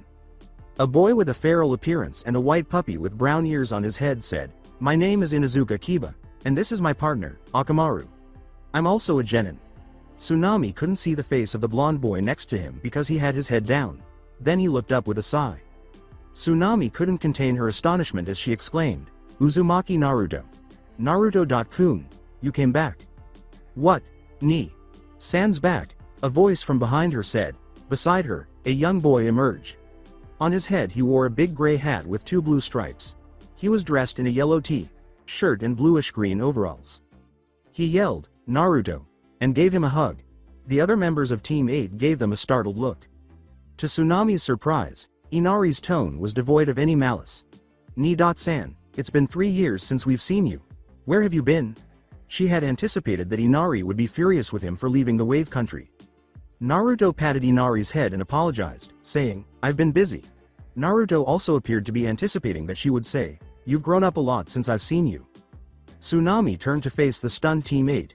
Why don't we all come in and have dinner? I'm almost done making it. Immediately after finishing his meal, Naruto went to bed early. It should come as no surprise that he exhausted himself in the battle with Zabuza. During dinner, Inari became quiet. Observing Naruto's fatigue, he made the decision to inquire tomorrow. Finding out about Naruto's relationship to the bridge builder's family piqued Team 8's interest. So, Kurenai's voice said at last, breaking the quiet, how does Naruto know all of you guys? It's a long story. He should actually tell you though.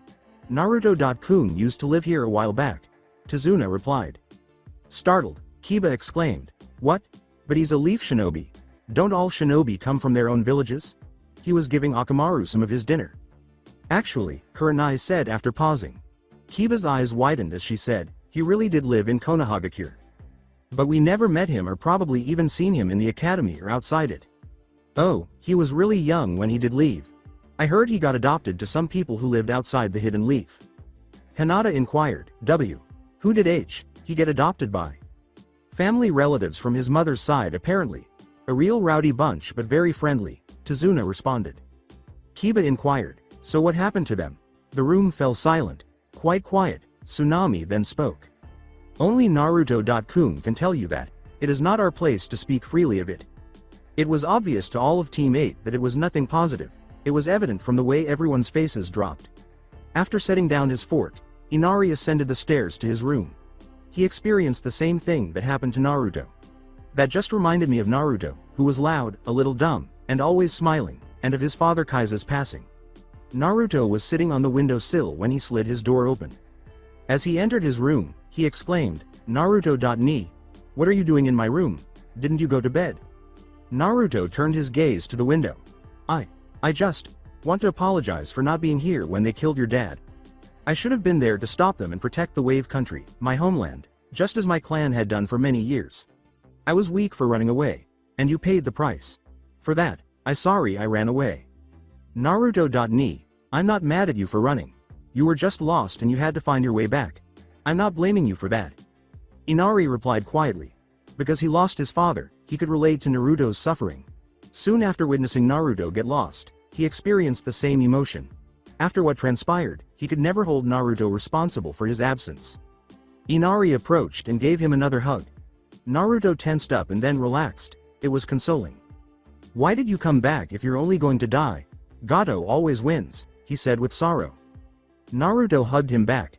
"He only wins if he crushes your will. The bridge your grandfather's building will change that because it will bring back your will to fight and to oppose Gato. It'll show that the Wave Country still has its spirit and that Gato can't stop everyone. Besides, it has always been my duty to protect the land of the waves, no matter what." "But, Inari-kun, Gato's already defeated you. No enemy is defeated unless he's dead or has given up. Remember Kaiza-san once said to live your life with no regrets? Not fighting for your own freedom would be one of them. I guess. But I don't want you to die ni-san. Maybe so, but there are things worth dying for. I die first before letting others hurt my friends or sacrificing myself so others can live a peaceful life. That way you can be proud of me because my death was worth something. Your dad's death was worth something as well because he showed others to stand up to Gato. He showed you courage. Even though the others are crushed by his death, make it worth something by continuing what he did. Standing up to Gato. Make sure he didn't die in vain, Inari." Inari's eyes began to well up with tears. Naruto was correct. If he kept going like this, he would only be a coward. His grief and anger over his father's passing didn't help him. Instead, he ought to feel proud. Kaiza confronted Gato and demonstrated to everyone that the wave was strong. Everyone was devastated by his passing and never fully comprehended it, but Naruto claimed that carrying out his wishes and his convictions was the best course of action. Kaiza also had faith in bravery. "So," said Kurenai.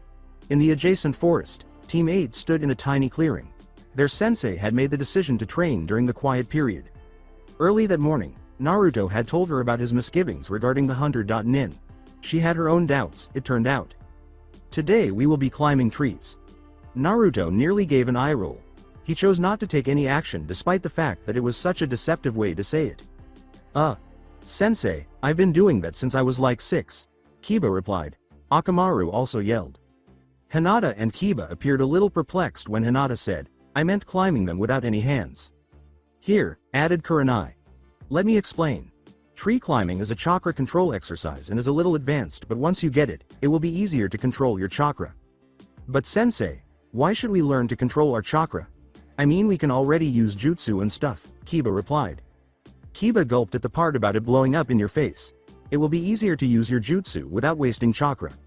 Some much more advanced jutsu requires very precise chakra control or else it could blow up in your face." Unbelievably, Naruto had experienced that previously. Kurenai made a quick ram seal and moved forward toward the tree, saying, "I'll demonstrate." She stepped onto the bark.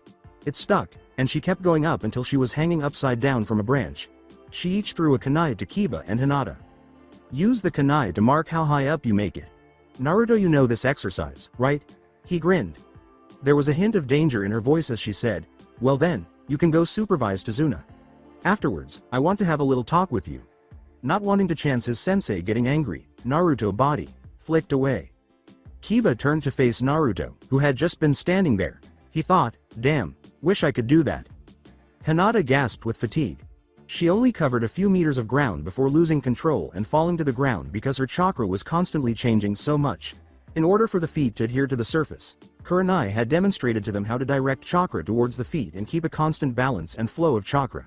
Despite Hinata's best efforts, her chakra refused to listen to her. Kurenai silently watched her pupils from the sidelines. Despite being beaten by Akamaru, Kiba was doing okay. In order to fight alongside their partner, ninja dogs also needed to be able to use chakra.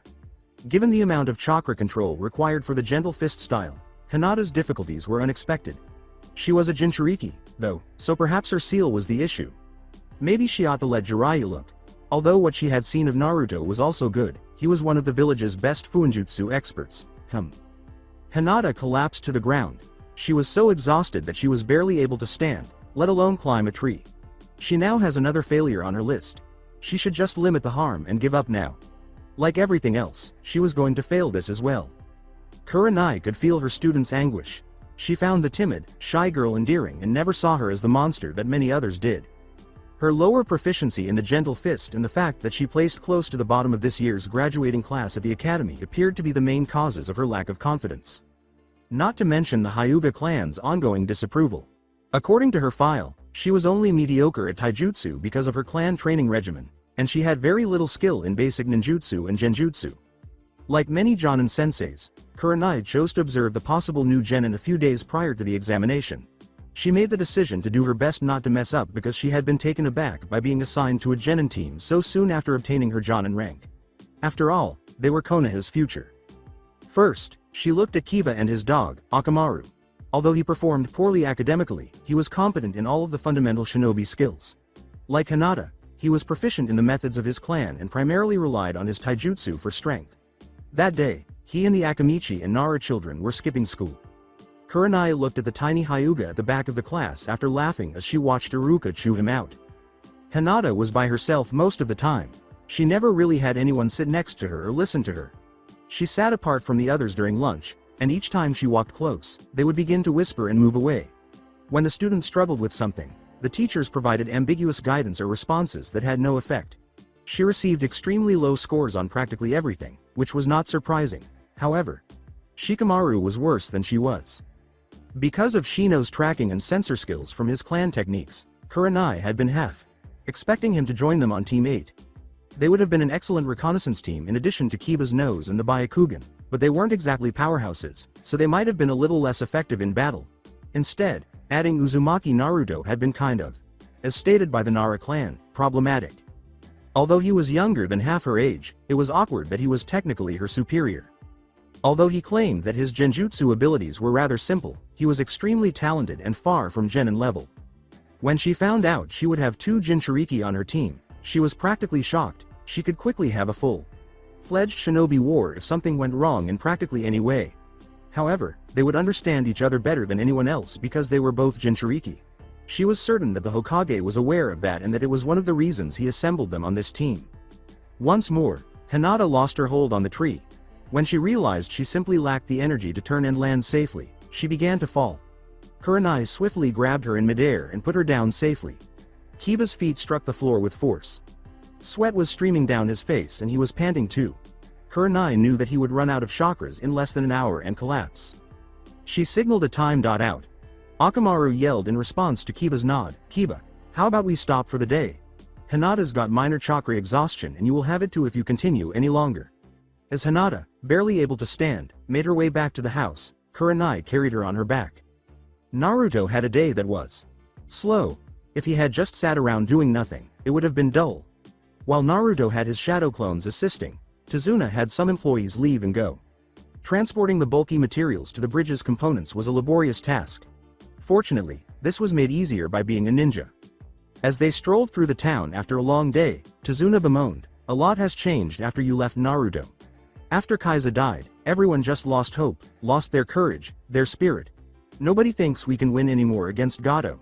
He was going to get some dinner items that evening, as he had promised his daughter. There were hungry homeless children everywhere, along with a large number of job seekers. The odd gang would occasionally show up to rob and threaten a few people. Many of them were merely children attempting to survive, but Naruto dealt a good deal of damage to the truly evil ones. Some of the shops had been boarded up and abandoned since they had gone out of business, and the houses surrounding the street were dilapidated. Tazuna and Naruto transformed into a tiny supermarket. Hardly any real food was present. On the shelves were some shriveled carrots, a few scrawny turnips, a few dried mushrooms, and other pathetic vegetables. Despite the limited selection, Tazuna made every effort to choose the best one. Naruto was appalled at Gato for robbing his people of nearly everything, even though he had anticipated it would be this way. All he needed to do now was track him down and murder him to put an end to this. Naruto was certain that the wave's citizens were starving. He therefore brought extra food for the journey. The store owner gave him a questioning look as he took one of his sealing scrolls out at the counter. He pressed one of the symbols without saying anything, and a box of preserved food appeared. Naruto stacked them on the counter after opening a few more. He said simply, "For the people of the wave." The store owner looked at him in awe as he left with a bridge builder who was equally as shocked. Kurenai was waiting outside the house when the two returned. While Tazuna went inside to assist his daughter with dinner, Naruto indicated that he would take care of it. Kurenai's intense glare meant that there was no nonsense and a lot of lecturing. "We need to talk." They paused somewhere in the neighboring forest where they wouldn't be heard. Naruto was apprehensive that his sensei would pose some extremely challenging questions, or ones that he was certain he would be unable to respond to. She turned to face him. "So, Let's start off by why you held back on the information on this mission. My first reason, though selfish, is that I found a perfect opportunity to do my duty as this country's protector. As a regular shinobi, such a thing would normally require the Hokage's permission, and I am doubtful that he would have let me go so easily.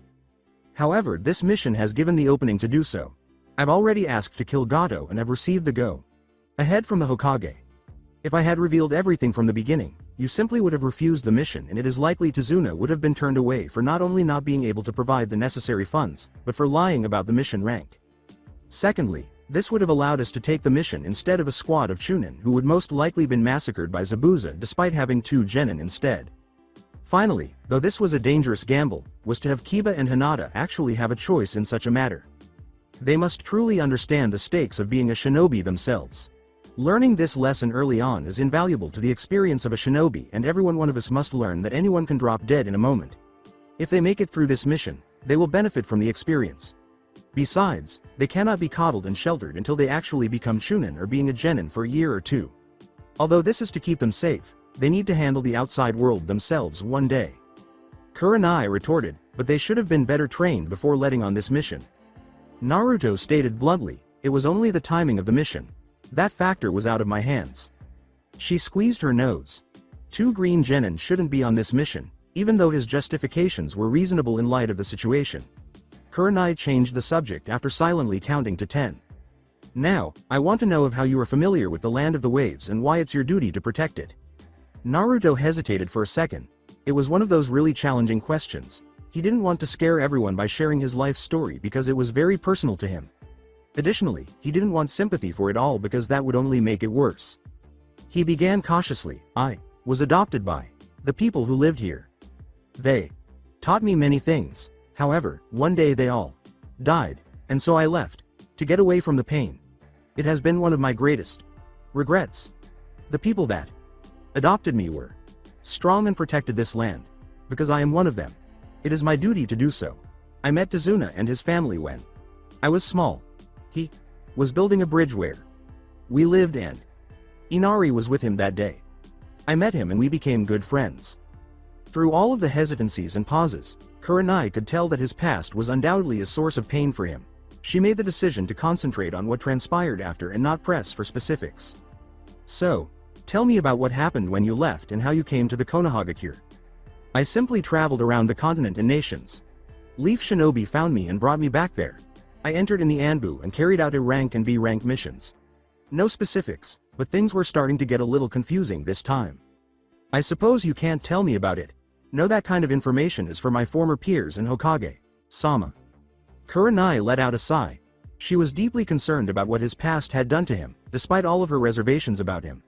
When his father committed suicide, his ape-like demeanor was strikingly similar to Kakashi's.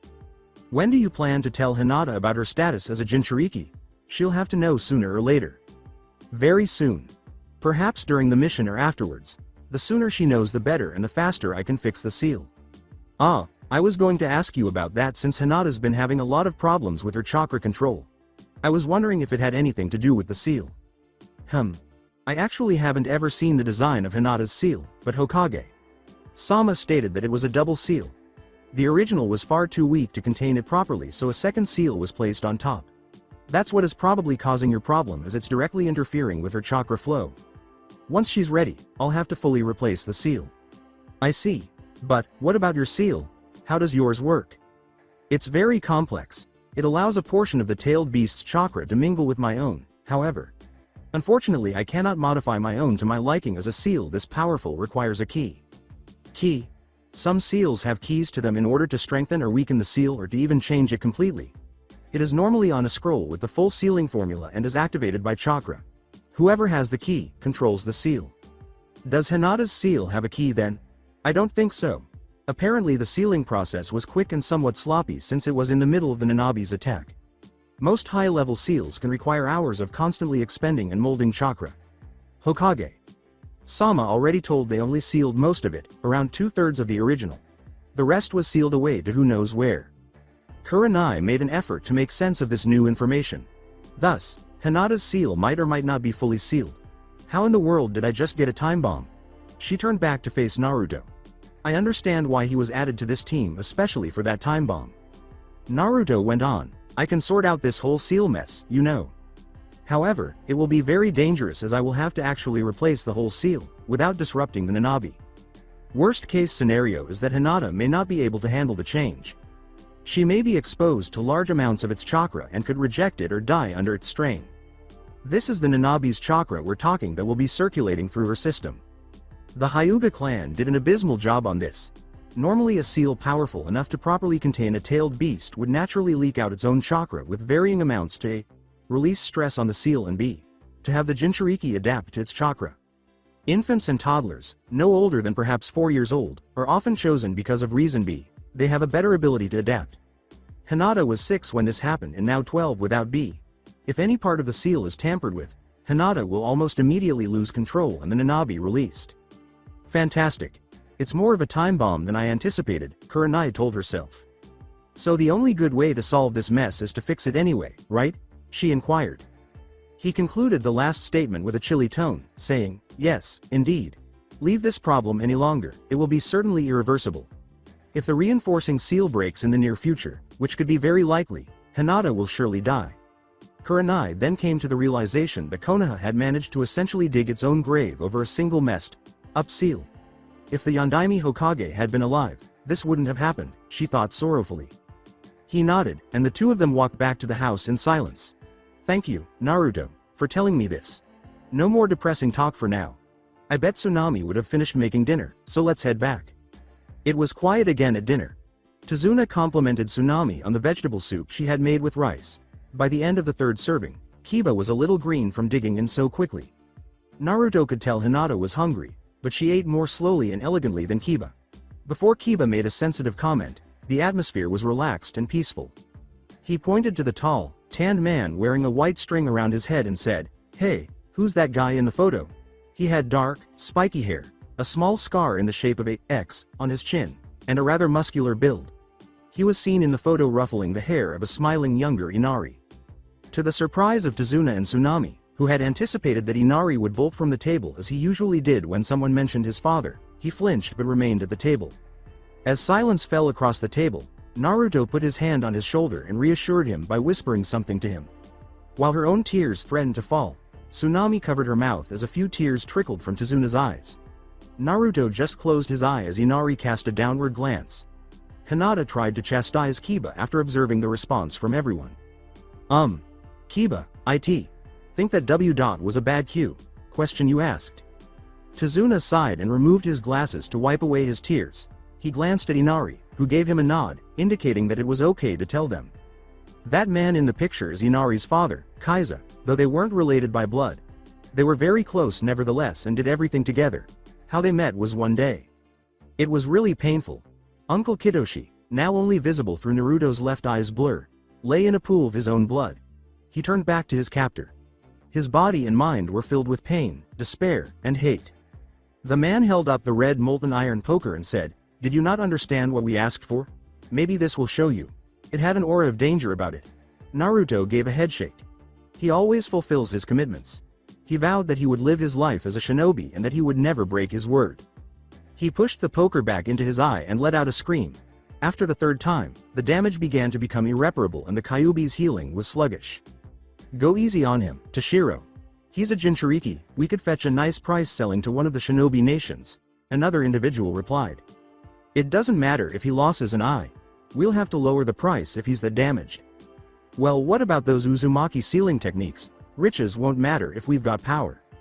Whatever, if we have both then we would be unstoppable. The newcomer gazed at the blondie and said, HN. He wasn't breaking yet.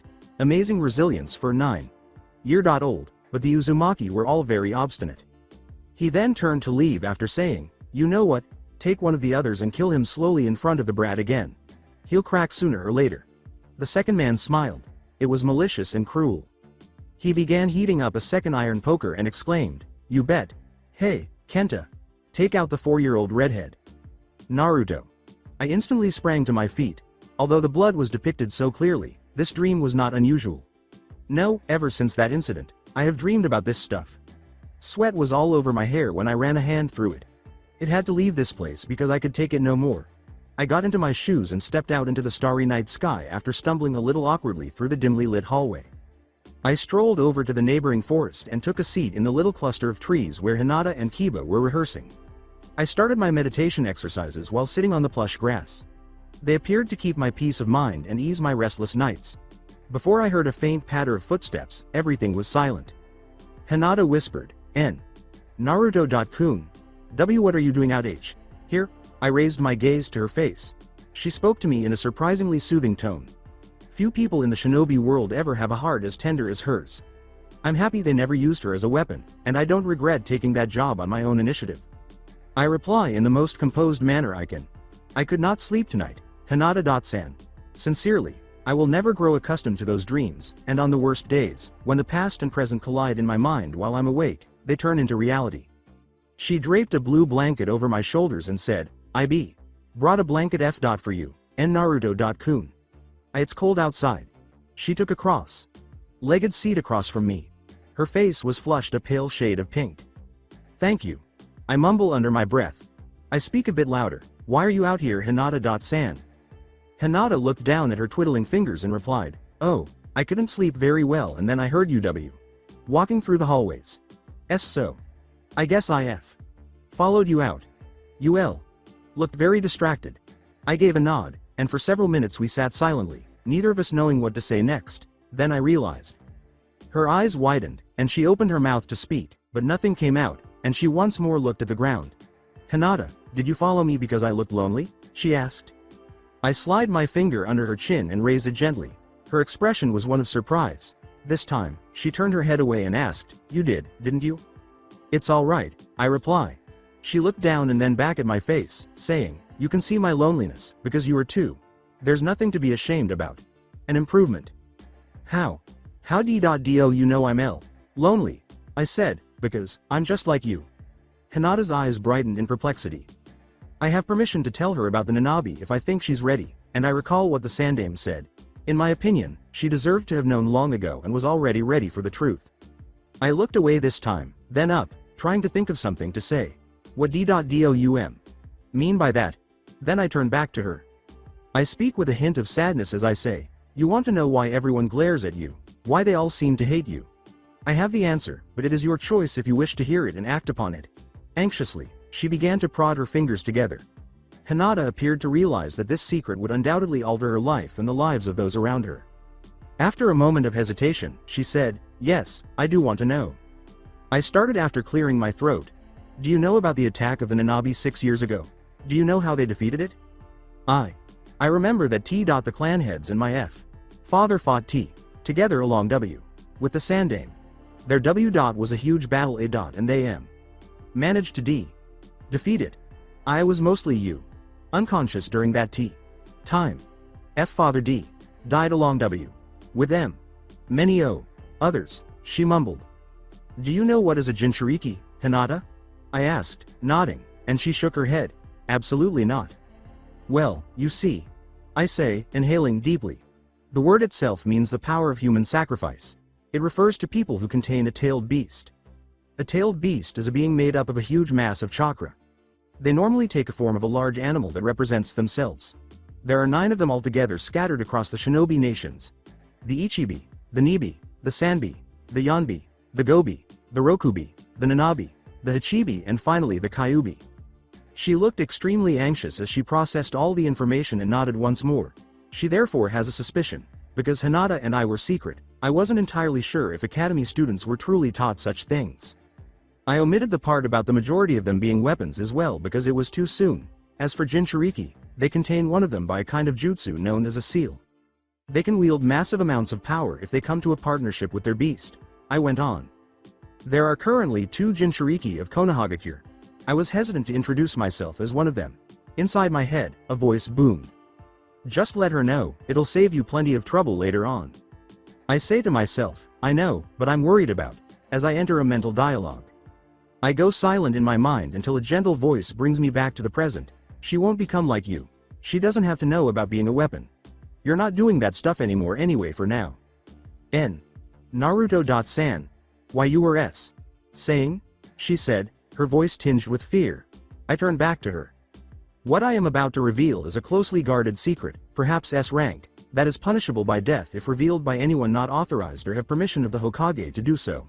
The identities of the two Jinchuuriki. She took a deep breath.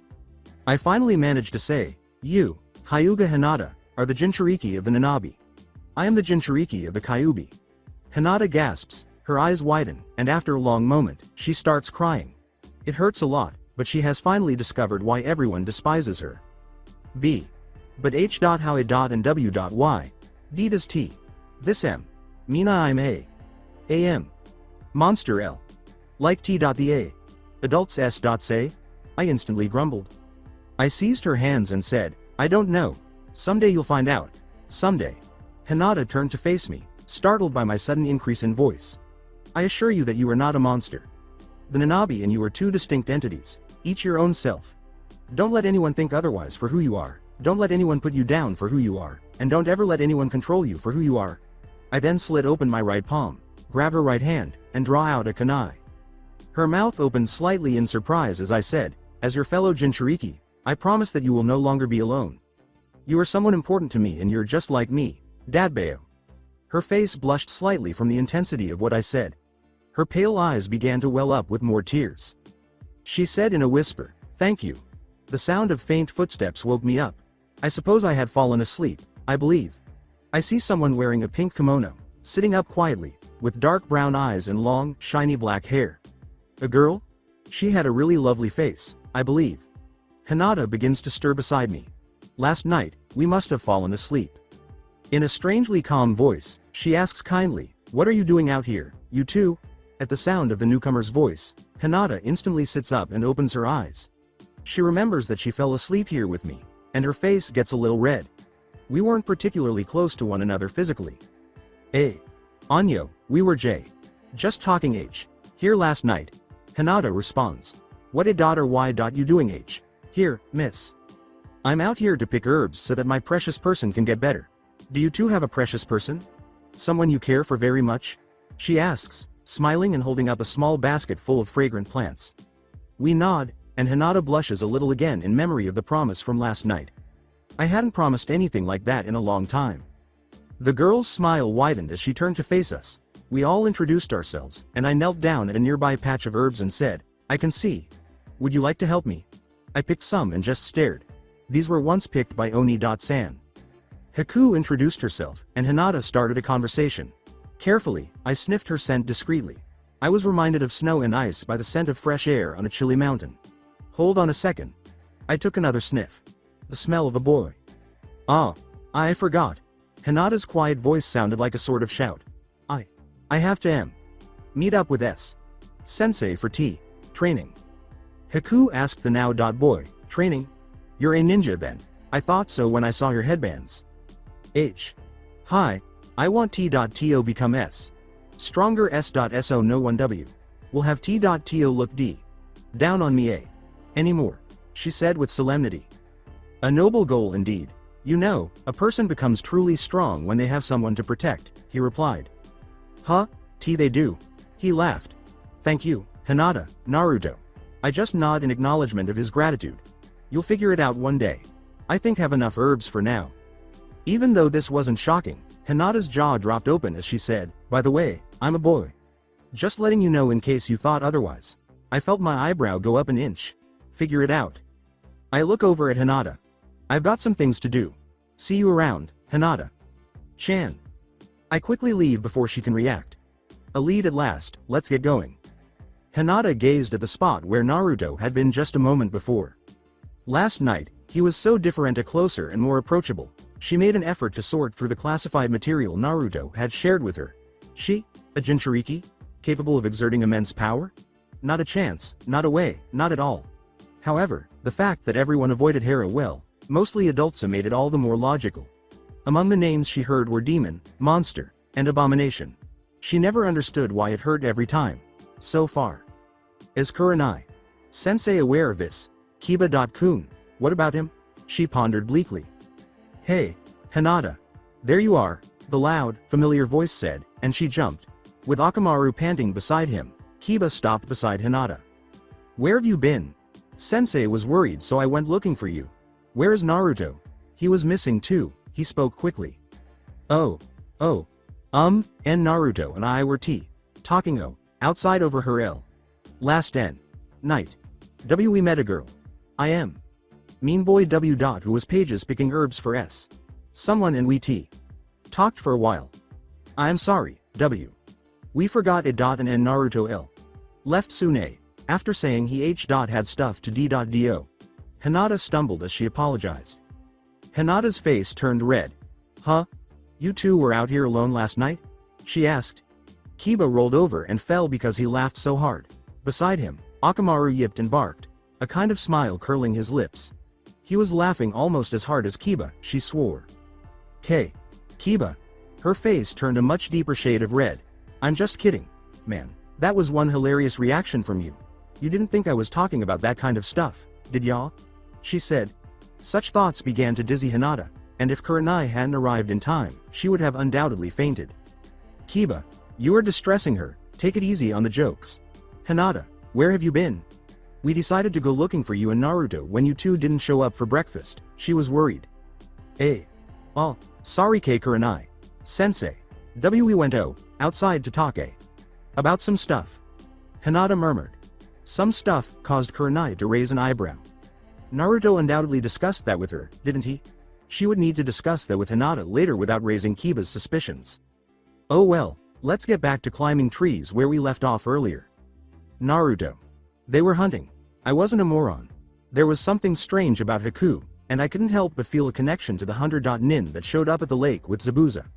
Haku was undoubtedly that hunter. Nin, and the herbs he was collecting were intended to ease tense muscles and pain. Consequences of going into a near-death state. I followed him covertly to avoid being discovered.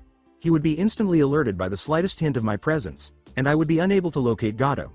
By now, Kurenai Sensei should have received my message from my clone. Even though she was already aware of my mission, she was going to lose it when I returned. I was following Haku's scent, so I returned my focus. Halfway there, I detected a faint hint of Zabuza's aroma on him, suggesting that Haku has been working with Zabuza for a while. This could be a big issue because I didn't want to deal with Gato's regular guards and two potential A-rank ninja.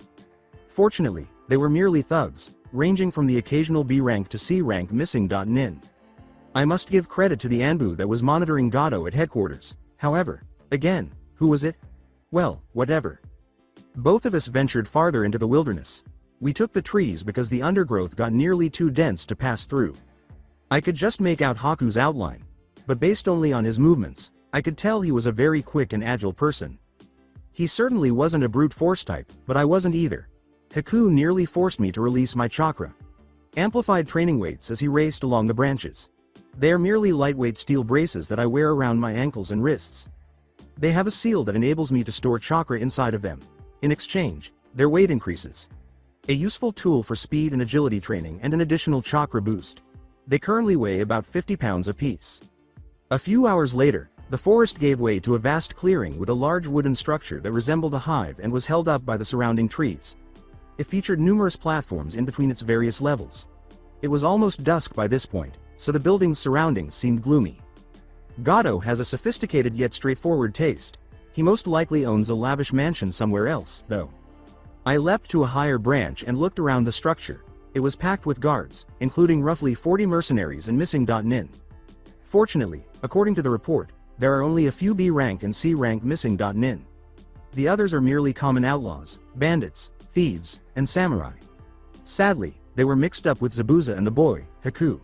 They were by far the most dangerous of Gato's forces. I changed into a regular mercenary and walked toward the building. Now I was a tall 20-year-old with my dad's angular face and short, untidy brown hair. I chose leather shoulder guards and left my shin guards and arm guards exposed.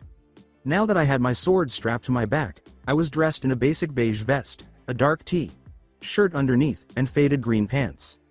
One of the B ranks, a missing. Nin, fell down in front of me. You there, what are you doing trespassing on private property? He exclaimed. I'm simply looking for employment. I heard Gato would be the kind of man to hire me for my unique skill set. The missing. Nin frowned and said, So, you're another mercenary aren't ya? I had to facepalm myself and swallow a very colorful curse when I heard, Gato is actually away on business. You'll have to wait if you want employment, it's just my damned luck. When will he be back then? He began to turn and leave after saying, in a couple of days. Only urgent business affairs. Now scurry off to your little town and come back another day. I yell, wait, after turning, the missing nin looks directly into my left eye. My home is far, and I assure you that I'm not a waste of time like those other mercenaries. Let me stay here until he returns. I'm sure he has some important business here. I keep speaking with a provocative voice. His eyes go a little glassy. In a neutral tone, he answered, sure, whatever, it wouldn't hurt for you to stay a while. Gato's always looking for people with talent like yours. After I gave a nod, we went inside the base. Kurenai sulked silently at the letter she was holding. An hour after her students began climbing trees, Naruto's clone had arrived. After giving her the letter, the clone departed to watch over Tazuna. Master, my assignment has begun. According to my friend, the one from earlier is a Misty One associate. In order to get those two off our tails and prevent another ruthless meeting, I'm hoping to reach an agreement with our businessman. It might take some time. Your underling P.S. It is intended that the messenger will remain for a few days. Do not be concerned about him. She let out a sigh. After their brief encounter with the Demon Brothers, Naruto had discreetly given her his mission scroll. Kurenai was taken aback when the Hokage and Danzo gave him the order to be killed. She was already aware of Gato's enormous wealth and the fact that the Gato transport served as a front for his vast criminal enterprise. Although she understood Naruto's mission, she was almost repulsed that a 12-year-old would carry it out because a man already that powerful posed a serious threat to Konoha. She observed that her other students had made significant progress. Kiba and Akamaru were both within 30 meters of the top. Hinata's rocky chakra control did not help her trail by much. She intended to begin water walking with them once they were finished. They were learning to climb trees far more quickly than the typical genin. Kurenai thought, geez, the Hokage and Iruka weren't kidding when they said this year's graduates were good. The Naruto who gave her the scroll made her wonder. Although he was undoubtedly a shadow clone, how could it have remained there for 3 or 4 days? She surmised, probably one of his seals. When Kurenai arrived early for training sessions, he had surreptitiously observed Naruto assembling extremely intricate seals. He would have applied a chakra transfer seal, a low A-ranked seal, to the clone to keep it alive if her suspicions were right. Fuinjutsu specialization was extremely uncommon. Even though Jiraiya of the Sannin was arguably the most skilled practitioner, he had barely begun to explore the full extent of Fuinjutsu's potential. It predated contemporary ninjutsu and was arguably the oldest and most dangerous of the shinobi arts. Alchemical formulas, astounding computations, and occasionally ceremonial application were all part of it. Execution required a clear mind and strong chakra control. Most people who study Fuinjutsu are Jonin and Anbu, though occasionally they also learn the fundamentals of Chunin. The Hokage was undoubtedly skilled in this field. The Sannin and he were both known as the Professor for good reason. A 12-year-old was truly a prodigy for being able to master Fuinjutsu to that extent. To Kurenai's amazement, Naruto was undoubtedly a genius in this field, possibly surpassing the Yondaime's proficiency at the same age. Apart from the fact that he was an orphan and a Jinchuuriki, his last name was vaguely familiar and the only clue to Naruto's origins that she was aware of. She was startled back to reality by a cry. Kiba exclaimed, yeah, woo-hoo, we did Akamaru, we finally did it, with delight. Akamaru was beside him as he stood upside down on one of the higher branches at the moment. Kurenai and Hinata both grinned in congratulations. Kurenai yelled at Kiba, that's fantastic, but instead of jumping down, how about walking down the tree? That'll make sure you can master it perfectly. Kiba smiled back, then abruptly lost his hold. Nani? Hinata jumped from her to Kiba's before Kurenai could respond. She caught Kiba's hood and held onto the tree, positioning herself next to the path of his fall. The sudden increase in weight caused her to skid down the tree a little. Kurenai let out a sigh of relief. Hinata maintained a firm hold on Kiba's hood while Kiba facefaulted. As anime tears streamed down his cheeks, he uttered, damn, I got saved by a girl. I'm so uncool. Kurenai grinned and Hinata laughed. At least she didn't have to impart humility to Kiba. As Akamaru landed on a nearby branch, he regained his balance beside the girl with the pale eyes. Hey, thanks Hinata. Please disregard what I just said. Kiba grinned sheepishly as Hinata's giggling burst into full-fledged laughter. Kurenai was compelled to join in. Akamaru also let out a bark. In private, Naruto's clone observed from afar, wishing he could join in the laughter. Naruto. Like a certain Uchiha, I sat back at Gato's base, brooding. According to what I saw of Zabuza and Haku, they would be prepared in a few days, but Gato's absence had only made matters more difficult. I've already messaged Kurenai. Sensei again, but I'm at a loss for what to do at this point other than watch. As I watched them from a distance a few times, I noticed that Haku was essentially the medical ninja of the two and had extensive knowledge of the human body. Zabuza was recovering quickly, beginning with increasingly difficult exercises as his strength increased. A day after my arrival, I sat down in the mess hall a few tables away from them and remarked, "Speed and strength, agility and brute force, brains and brawn. Those two are a tough pair. If I'd like to reach Gato. To be honest, I have no idea how loyal they will be to him. What are they seeking? Maybe they will leave us alone if I find what they want and give it to them." Shaking myself from my thoughts, Haku said, "Zabuza. Sama, do you really think Gato will give us the amount of money promised?" I squint to hear more over the background noise and from a distance. "We don't really have someone who's willing to pay this much for our cause. People who could pay this much would be daimyos and cages." Why? I was perplexed until I recalled the precise cause of Zabuza's transformation into a missing nin. That's correct. He attempted to instigate a coup against the Sandame Mizukage. I remember that as the 7 ninja swordsmen started to break apart, he failed and left Kirigakure. I spent the remainder of the day in disguise, keeping an eye on every man Gato is in charge of. I also look for any opportunities to take advantage of the building's structural flaws and architecture. I leave the men alone, and they ignore me. While I sit quietly in a corner and watch, they fight, drink, and gamble. Neither Zabuza nor his proto-copyright ga copyright participate. The more I watch, the more I realize they are nothing more than thugs who have no qualms about torturing and killing innocent people for their own twisted amusement. If given the opportunity, I will also kill them without hesitation. Since reading my Fuinjutsu books would reveal that I am a ninja, I have avoided doing so. I'm concerned that the missing nin might be able to see through it even with a basic genjutsu. It's frustrating, but I can't let that compromise who I am.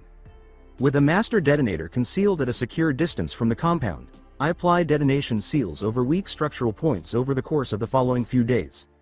Explosive tags typically use detonation seals to make them easier to use. Since the detonation seal was a B-rank seal on its own, applying the original form to other objects was considerably more difficult. For a Fuinjutsu expert, it is simple to adjust, highly adaptable, and simpler to manage. In essence, I can command the base to self-destruct. My stomach aches more and more each day as Zabuza gets stronger and Gato doesn't come back.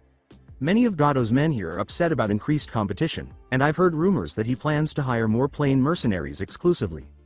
The most fascinating day was the third. I managed to sneak into Gato's private office and discovered a nice, fully stocked safe. I scoop everything into a medium-sized brown pack and put it in one of my storage seals after picking the lock. With any luck, the funds would be useful in handling Zabuza's small agreement with Tazuna. Sadly, Zabuza and Haku have left by the 4th day, and Gato has still not arrived. Oh, shish. Was all that was on Naruto's mind right now. When he realized Zabuza and Haku were gone, he didn't leave too late. He didn't want to be a Kakashi on this, if anything. In addition to having a half-hour head start, they were both moving fairly quickly after he had released his weights. Naruto used the seal on his hand to focus chakra on his clone. The chakra transfer seal was a practical seal that could remotely impart chakra to another entity. Despite its seemingly straightforward appearance, it was another extremely challenging seal to create. You would send the chakra through one seal and receive it through another. Quite easy, isn't it? Apparently not, as it required a significant amount of ninjutsu in space-time.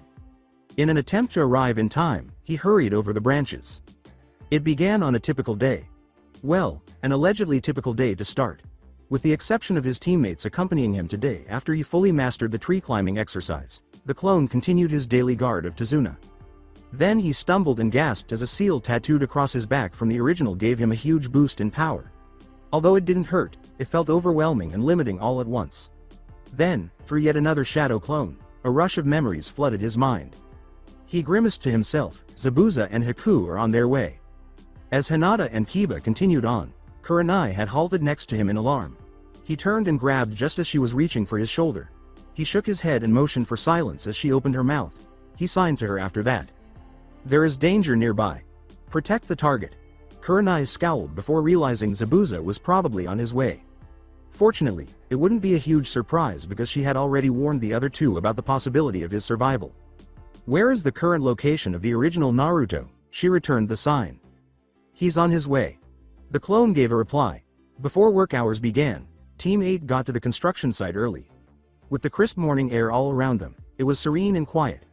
Tazuna started studying the bridge's plans, making minor alterations and revisions as he examined the project's development. As Naruto looked on in silence, Hinata and Kiba began a taijutsu sparring match to warm up. Kurenai just paced, watching for threats. Then it began. Around them, a dense fog began to rise smoothly from sea level. As he emerged from the gathering mist, Zabuza's voice mocked them, saying, well, you guys again. I wondered if you had scampered back to your village. This isn't a job for children to handle. Kids like you have no right to be called shinobi. What a joke. Oh well.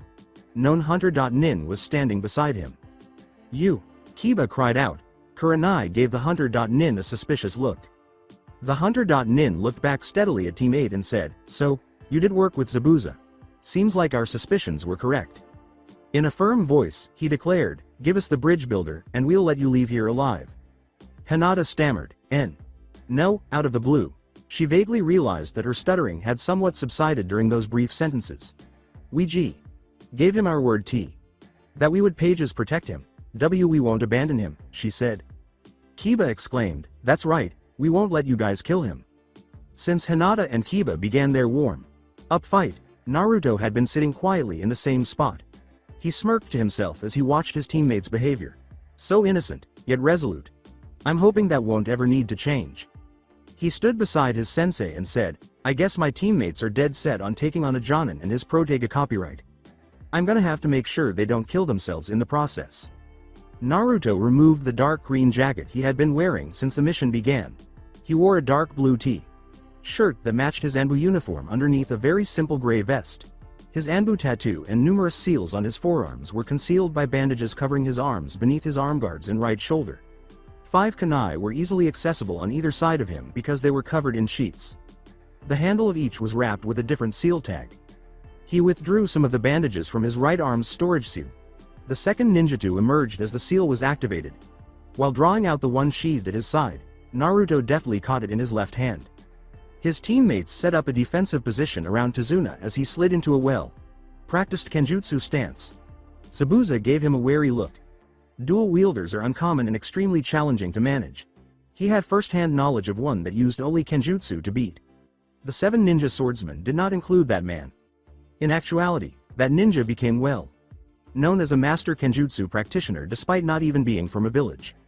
He snarled. Since then, he has detested dual wielders. Take the 2 genin over there by Tazuna. I'll handle the other 2.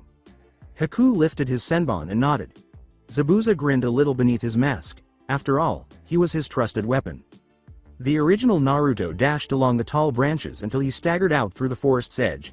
He hoped he hadn't been influenced by Kakashi's terrible tardiness. He jumped up onto a tiled roof and looked around for the enemy. Nothing. His clone hadn't dispelled, so he went to Tazuna's house to see how his team was doing. He stopped close by and tried to read the chakra signatures there. Oh no, his team had actually gone to the bridge. But he made the decision to see how Tsunami and Inari were doing. Taking a hostage was one of the most common shinobi by the book tactics.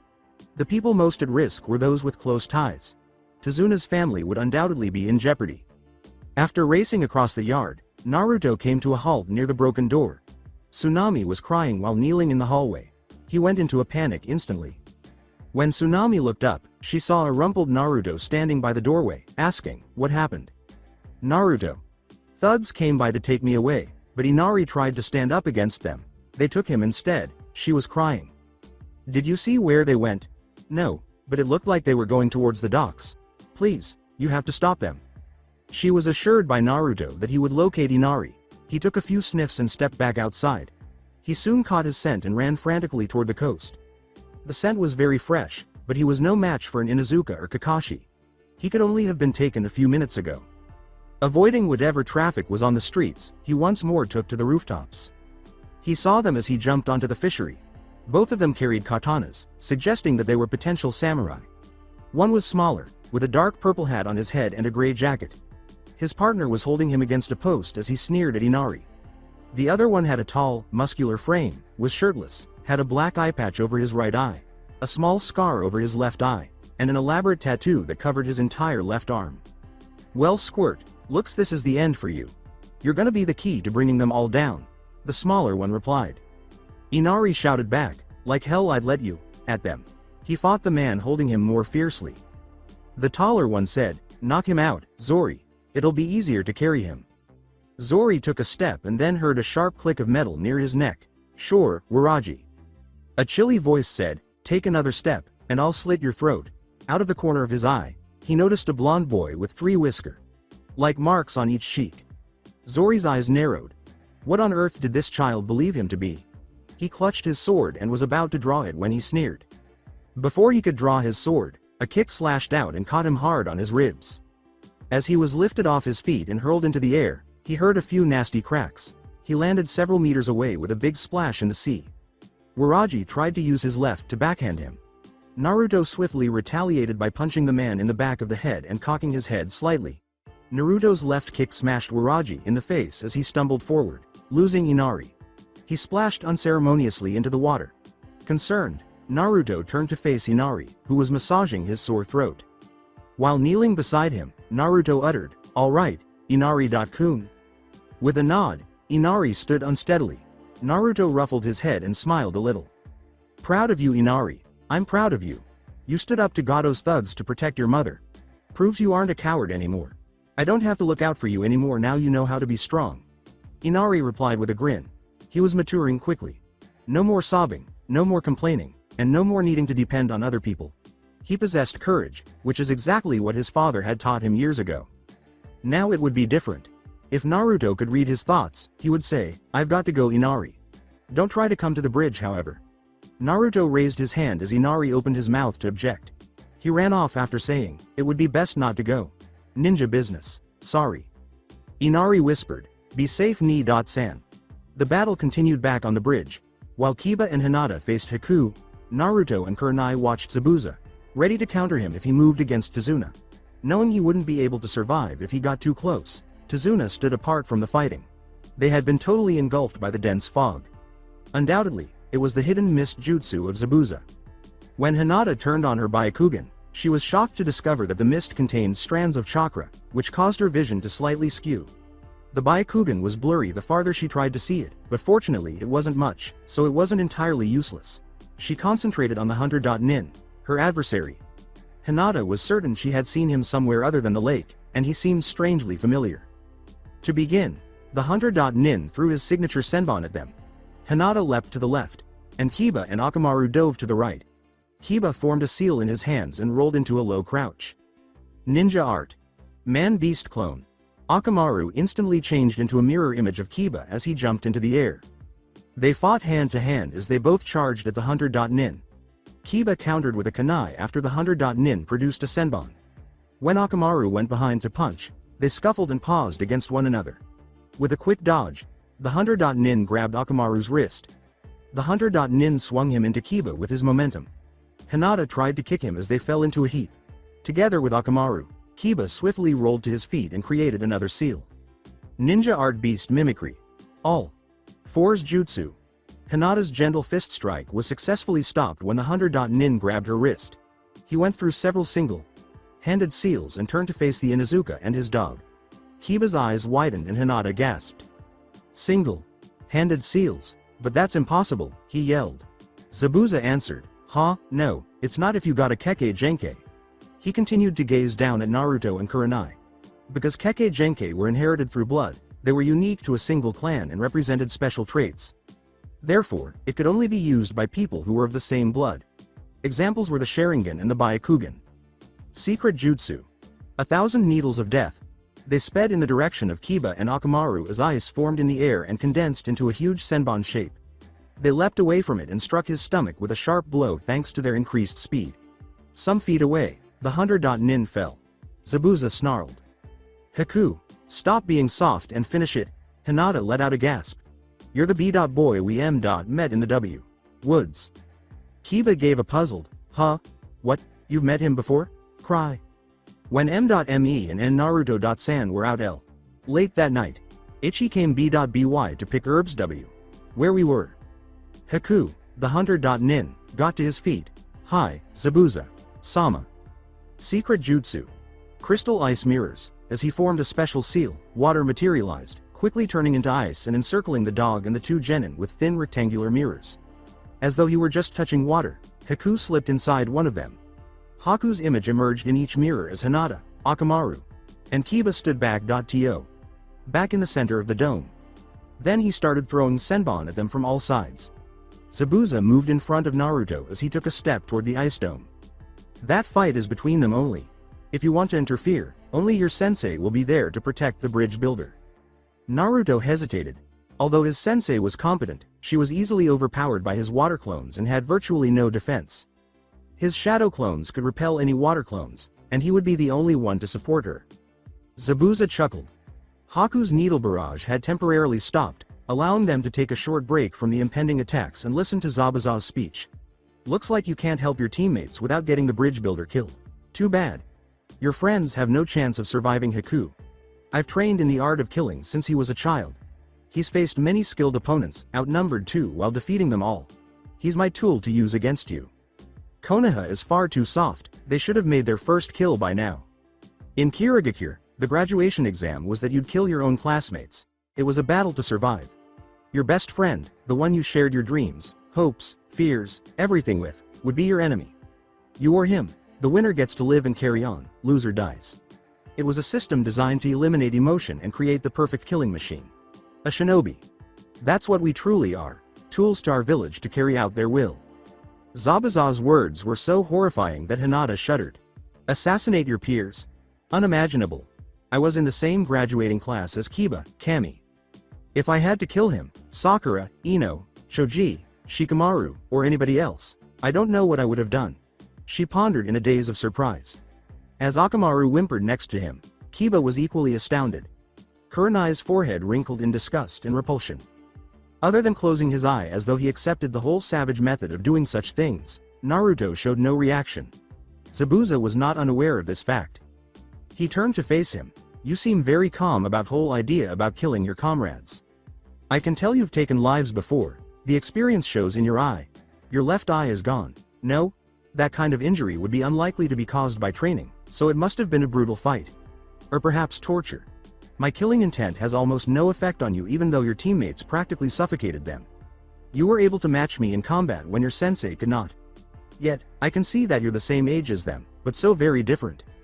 Hinata began to focus much more intently on the discussion. Were they and Naruto of the same age? How? Since he hadn't yet experienced his growth spurt, they naturally assumed he was older. She remembered a series of small and large things. He fought on par with Zabuza, handled Kiba so well during the genin test Kurenai had given them, and she only knew his name and specialties as sadly, that's all she knew about him. To all of them, Uzumaki Naruto was a mystery. Naruto stated, true, very true. But, I hate killing you necessarily. You seem to enjoy it. After all, you did kill the whole graduating class 1 year without even entering the academy. That earned you your moniker, the Demon of the Hidden Mist, as well as the banning of the graduation exam. More frightened looks from Kiba and Hinata. Hey, you know a lot. What is your name, boy? Uzumaki Naruto. Naruto thought it would be interesting to make the Demon of the Hidden Mist a little uncomfortable, but he didn't want to reveal his identity. Zabuza stiffened. Uzumaki? Right here? He held his sword close to him. Zabuza was now aware that if he didn't take care, one touch could kill him. He was fairly certain that they were almost extinct, but who could have predicted that he would engage in combat with one again? The final one was Uzumaki Kidoshi, who, in contrast to the other members of his clan, was a master swordsman. The man would have been among the greatest 7 ninja swordsmen for many generations if he had resided in Kirigakure. He was a master of the double ninjutsu dual wield style. The boy must have learned it from him. Zabuza pointed to the swords with the same style and smiled, saying, well, that explains your swords. He vanished into the mist after saying, this will be an interesting fight. Hinata let out a painful gasp. No one had yet struck her vitals, but senbon protruded from her like a porcupine. Kiba had tried to escape the wall of ice mirrors that surrounded them by using his fang over fang. But it only slightly cracked the mirrors before quickly fixing them. With 2 more senbon in his leg, he fell to the ground. Damn it. We've got to do something. Hinata, make a break for the gaps between the mirrors. I'll try to hold him off with Akamaru, he yelled. Fang over fang. Kiba and Akamaru smashed into the ground and bounced off the mirrors in their trademark vortex formation. Hinata scurried over to the openings. She was aware that Haku was moving extremely quickly through each mirror, giving the impression that he was in multiple locations. She had made an unsuccessful attempt to follow his whereabouts. With the exception of a tiny blind spot near her back, the Byakugan gave her superb X-ray. Like vision in every direction. Regretfully, it was not as adept at tracking movement as the Sharingan. Only a highly proficient Byakugan user was able to keep up with movement by reading from the muscles and off-hand gestures. A Senbon cut through the back of her leg a few feet from the opening. A powerful hand grabbed Hinata's coat collar and threw her back, causing her to stumble and fall. He stepped back in time into one of his mirrors as Kiba smashed the ground where he stood, but Kiba instantly changed directions for where Haku had stopped. Grr. I almost got him. Hinata, are you alright? Her leg was definitely not, but she still nodded. Compared to the earlier cuts she had received from Haku, the most recent one was considerably deeper. With a shaky stance, Hinata leaned heavily on her right leg. She was not finished yet. Alright, we'll try again. Let's go, Akamaru. Fang over fang. When the mirror cracked, it fixed itself too quickly for Kiba or Akamaru to strike it again, so they charged again. Even though her legs hurt with each step, Hinata made another attempt to get to the spaces between the mirrors. Haku lost patience. Why don't they simply quit? There is no hope. My jutsu will defeat them. They will have to be killed if they keep fighting against Zabuza-sama. He pondered. He moved quickly in Hinata's direction through his mirrors. He gave her a vicious knee to the gut, causing her to gasp and fly away from the impact. Furious, Kiba emerged from his whirlpool and slammed a vicious blow into Haku's face. Haku leapt into his mirrors and back in time. Oh no, I have exhausted my chakra. I have to get this over with. He hurled numerous Senbon in the direction of the genin. Akamaru stopped spinning as well, and several of them made their way to his legs before he collapsed to the ground, motionless. A volley of Senbon hit Kiba as well, and he let out a cry of rage. His neck was pierced twice and his torso was deeply punctured. Hinata was horrified to see Kiba go limp and fall to the ground. His breath began to come out in rough gasps, and his eyes were glassy. Go, get out of here, he said, closing his eyes as his shallow breathing gradually subsided. She collapsed to her knees, stunned by her teammates passing.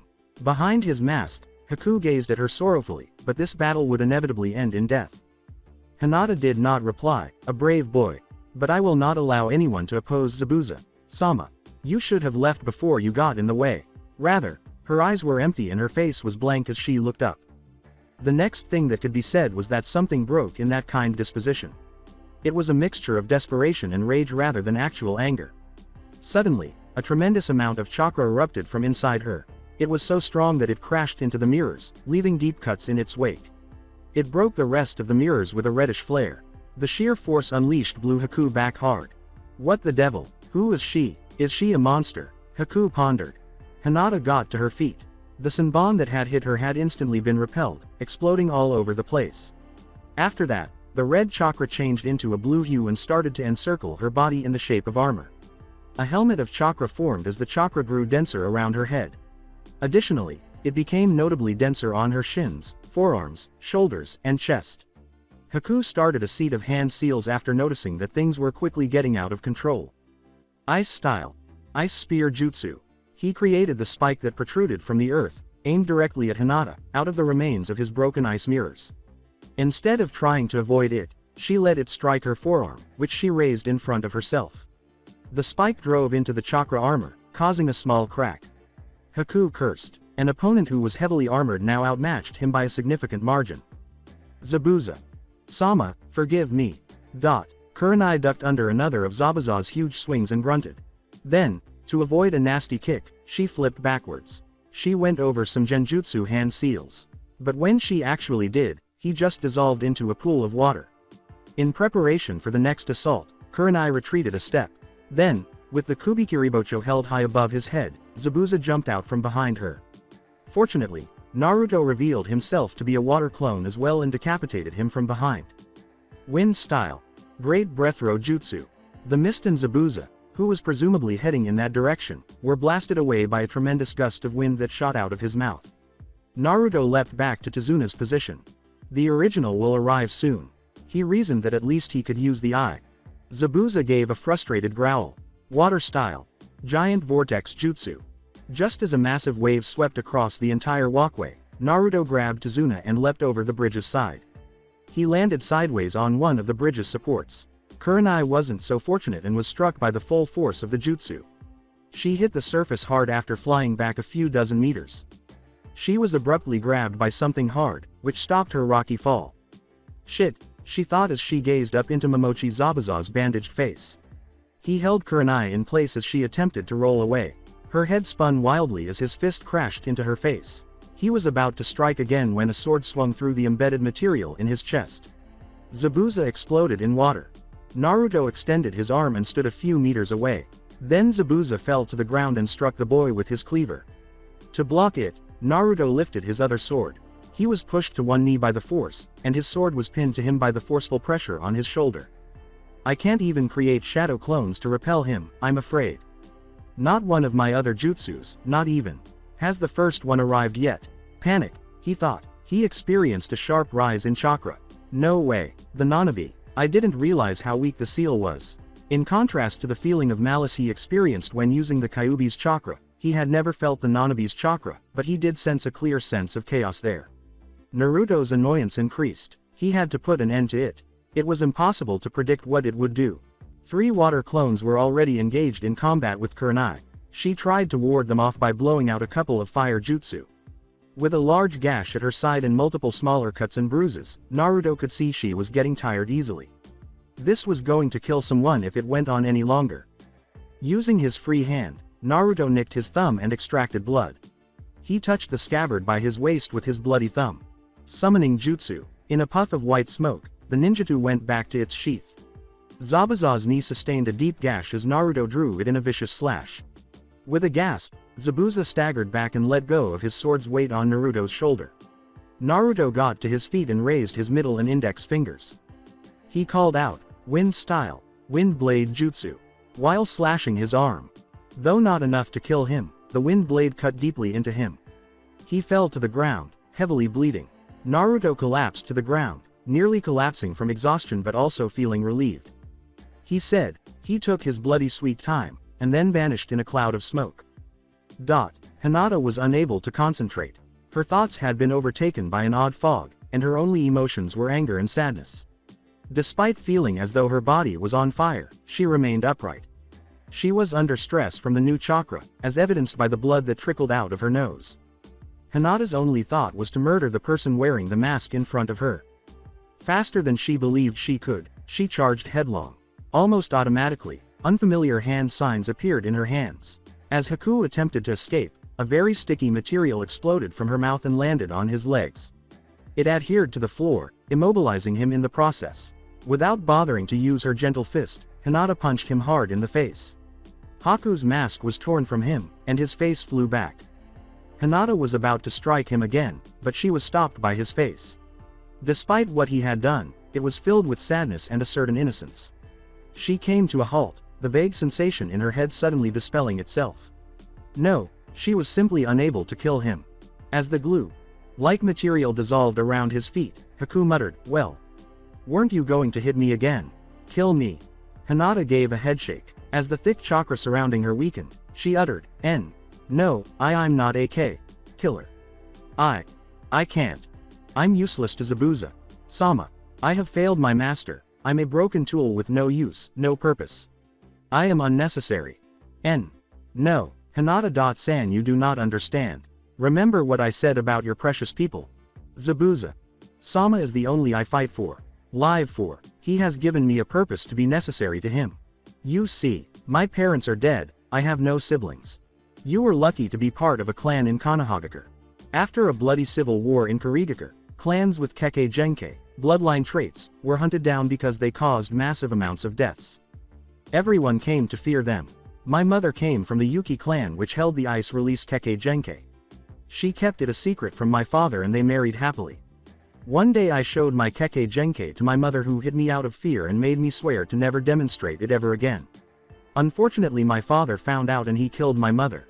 He turned to me, but out of desperation, I killed him instead. I left my family home when I realized nobody would be waiting for me back there anymore, nobody needed me. I wandered the streets of Kurigakure until Zabuza Sama found me. Then I realized that someone wanted me, even though he thinks of me as his tool. But I am happy as my life became necessary. So kill me. To live without a purpose is a fate worse than death, and I will never go back to it. Haku gave her a sorrowful glance. Before a wave of pain swept over her body, Hinata stood motionless, uncertain of what to do. As the strong chakra swirled around her, she fell to her knees and coughed up blood. Uncertain of what to do, Haku knelt next to her. Hinata became motionless as a hand slammed down on her back. She slipped into unconsciousness, revealing the figure behind her. It was Naruto, wearing a snarling fox mask. In all honesty, he enjoyed donning it. He had a small psychological advantage because it concealed his feelings more effectively than the icy Fa Section 8 he occasionally put on for himself. It was also better at hiding his left eye. Haku stepped back. Was that a mask from Anbu? Sorry, but I'm not going to let Hinata kill you. Nice of you to tell her your story.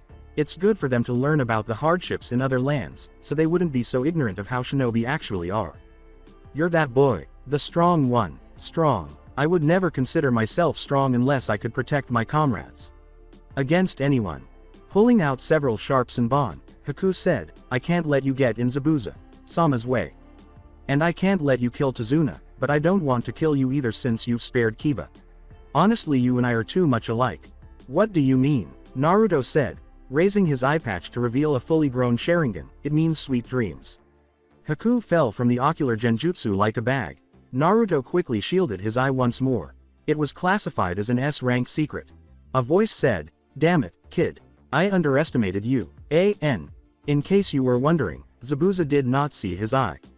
When Naruto turned around, he saw Zabuza rising from the blood puddle on the floor. Once he was there, his clone had finally spread out. Fortunately, it appears that he arrived in time. Only the death state coma that Zabuza experienced back at the lake was affecting Kiba. Kurenai was resting close to Tazuna, having been pretty worn out from the battle. Hinata was the only member of Naruto's team that worried him. It was risky for that much chakra to escape, and it indicated that the seal had partially broken. With luck, the seal would hold and the Nanabi would move away. Without his help, the seal would most likely break very soon. You were in no shape to fight. As Kurenai watched from a distance, they gazed down at one another and said, I'm not giving up on my dream. The sound of clapping abruptly stopped them before they could jump at each other's throats. Well, Zabuza. I give you a simple job of killing 3 brats, an old man and that weak woman. I'm sorely disappointed with you. Someone said. They all turned to face the bridge's end. With roughly 60 thugs behind him, Gato stood smugly. His hair was wild and receding light brown, and he was a short man. He had on a simple black business suit, a yellow shirt underneath, a purple tie, and dark round glasses. Zabuza asked inquisitively, what is the meaning of this? The thugs all smiled and said, a simple change of plans. You're not needed anymore, so we're getting rid of you. Zabuza snarled and stepped forward, only to collapse back onto his knees in agony. He looked over at Naruto. Well, I'm no longer in his employment. The bridge builder is safe from me and Haku. Naruto gave a nod. He turned to Gato and said, fine. He said, unfortunately for you, I've got a contract for your head. His intense desire to kill made even Zabuza tense. Gato hurried to the rear of his miniature army and screamed for his life as the thugs froze in place. They stood motionless, not knowing what to do. Kill him. What are you doing? Kill the masked boy. Kill him. They exclaimed. Naruto approached them until he was only a few feet away. He muttered to himself, well Kurama. They're in the way. Sure, whatever kid, as long as you don't overdo it. You don't want to break the bridge. At last, the thugs thought and lunged towards the boy. What was one boy going to do, after all? They had no idea that the red chakra engulfing the masked boy would spell doom. Naruto was covered in a shroud of thick red chakra that resembled a one-tailed fox. His right blue eye changed to a slitted red one as he blinked. His canines grew much longer and more noticeable beneath his mask, and the whisker-like smudges on his cheeks intensified, taking on a feral appearance. When Naruto raised his hand, a larger hand with the same chakra emerged. It collided with roughly a dozen thugs, violently toppling them over the bridge. In their charge, the others faltered. Naruto swiftly swung out another hand and smashed a dozen more bridges. He took great care to avoid hitting anything on the bridge. Gato was left behind as the thugs fled in terror and backed up. The poor fellow froze in horror. Around Naruto, the red shroud vanished. He approached the quivering man in silence and pulled out his sword. You know, Gato, I would have killed you earlier were it not for my circumstances. But never forget this. Zabuza is not the only demon of this world. You threatened my homeland, now you pay the price. And Naruto did so quickly. I'm glad Inari didn't show up. This is what he was certain would happen. He turned back to Tazuna and his astonished sensei. The workers had just arrived at the scene, which was a little bloody. Fortunately, the bridge suffered very little damage. Let's go. A bright light woke Kiba. He was a complete mess, stiff and sore. A thin red blanket covered him as he lay on a plain flat mat. As usual, Akamaru lay directly beside him. He was wearing a mesh armor shirt underneath his heavy gray jacket, which he had removed. Kiba let out a moan. The voice of a woman said, "Nice to see you awake, Kiba." "Senator, Sensei, I feel like I just got mauled by my mom in our family training." Kiba replied weakly, "Hey, ain't I supposed to be dead?" "Don't worry, Kiba, you're not dead. Haku just put you in a sort of death state. You'll be fine in a few days." Kurenai replied with a smile. "Well, I sure felt like I did die. Hey, where is Hinata? Is she alright?" Kurenai held up a glass of water and said, "Naruto is fixing her up. She's alright except for a bit of chakra exhaustion. She's asleep in another room. Drink up, Kiba, this will make you feel better." Before he realized how thirsty he was, he took the glass and drank it down. At the other end of the room, he saw a big figure sleeping with a long-haired girl. "Wait a minute," Boya by his side. He was now completely awake. Kiba blinked. Zabuza and wasn't that Haku, his partner? As Haku attempted to administer some herbal medicine he had prepared earlier, Zabuza's entire torso was covered in bandages. Naturally, Kiba should have hated the handsome boy for almost killing him, but he didn't really care about him because he and Hinata were both still alive. Aside from the fact that he was genuinely more attractive than some of the most attractive women he knew. Unfortunately, he's a boy, he thought in a quiet voice. Kiba touched some holes in the senbon. They weren't bandaged or patched up because they were rather numerous and not very large. Kurenai firmly pushed Kiba back down when he attempted to stand up to stretch his body. Observing Kiba's dissatisfied expression, she went on, "Sorry, Kiba, but you're not strong enough to go walking around. The induced death state locked up your muscles quite a bit like what rigor mortis would do." Kiba's eyes brightened at the thought of learning something new when he said, "Say, if you take it easy for the next few days, I'll teach you and Hinata water walking." Kurenai laughed. She thought ruefully, it's easy to motivate him like that. Restless, Naruto paced the room. He had recently completed repairing Hinata's seal, but he wasn't certain it would last without ongoing care.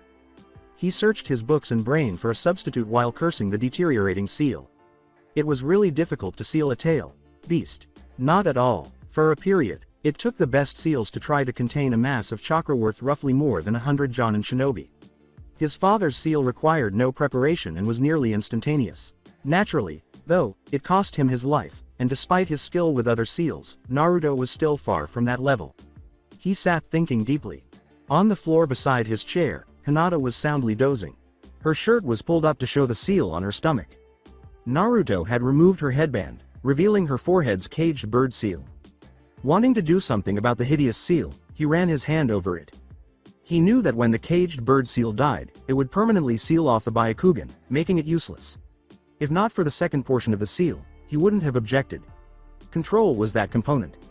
The seal would cause excruciating pain to the bearer and instantly stop him if he lost control.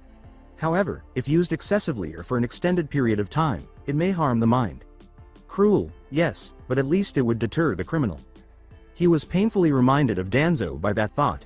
The man was an extremist who would use the dirtier, more efficient methods to solve nearly any issue. Naruto knew he should be cautious of a warhawk. Danzo favored assassination and eradication over dialogue and compromise. Although killing the target would instantly resolve the issue, Naruto saw it as creating a new one. A headache of politics, negotiations, a lot of scheming, and somewhat hazy trust was what diplomacy was. Except for Inara, the result was nearly always unpredictable and occasionally only provided a short-term solution. However, Danzo chose the former, while the Sandaime preferred this. However, each had a single objective despite having opposing mindsets. Keep Konoha safe. Perhaps Naruto combined the two ideas in his own philosophy. He would sacrifice his life and his humanity to keep his friends safe. He would ensure that none of them, particularly Hinata, ever resembled him. Although his work in the Anbu kept Konoha safe, it was not the most honorable or fulfilling job in the village. If you weren't ready for what was coming, it would easily break you. Naruto was certain that it was almost, if not quite, breaking him. It had been a while since he had slept soundly, however, he was unable and unwilling to stop. His village used him as a weapon. Naruto whispered softly, self-sacrifice. A nameless shinobi who protects peace from within its shadow. One of his favorite phrases from his senpai. Hinata stirred, opening her eyes gradually to the room's faint light. The words, "You're finally awake," came from Naruto.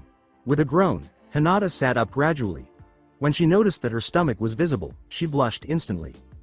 Before she could respond, he clarified, "I was just correcting your seal." Anyo. Thank you," was her quiet reply. Unsure of what to say, they sat in awkward silence for several minutes. Then Hinata made the decision to speak. As she stopped using the more formal suffix, Naruto muttered, "N. Naruto.kun. You are the same age as us, R. Right? Hi. B.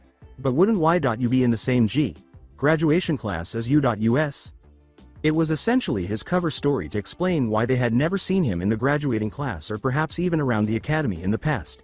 "No, I graduated early as some do." Hinata gave a small frown. That partially explained why he wasn't there. At the back of her mind, another question started to emerge. She asked what appeared to be a personal question. "Anyo. N Naruto.kun. Why you so strong?" He blinked and tensed instantly to answer. Sensing that he was uncomfortable, Hinata said, "You don't have say. It's alright. I don't think I'm very strong, but I've always trained hard to protect my friends. The people who are precious to me." Mean like the pages precious people Ichiku told us about? Naruto gave a nod. People who we love, our friends, family, mentors, they're all people we want to protect. For us Jinchuuriki, it is most important as there are few who would be our friends. Who would we be without them? Hinata remembered everyone who had shown her kindness. Despite her subpar performance, Academy teacher Amino Iruka never made fun of her. Unlike the other teachers, he actually always pushed her to give it her all. Although they never spent much time with her, Yamanaka Ino and Haruno Sakura were quite kind to her. Her closest relatives were her sister Hanabi and her cousin Neji. Hinata adored her sister and hoped they could bond like any other sister, despite Hanabi treating her like any other member of the branch house. Despite Neji's constant coldness toward her, she continued to call him Ni-san. Kiba was always kind to her. He felt like a brother to him since they became a team, even though they had never interacted much during their academy days. Kurenai, her Jonin sensei, appeared to take care of her like a mother or older sister and was constantly worried about her welfare. She had no idea who Naruto was.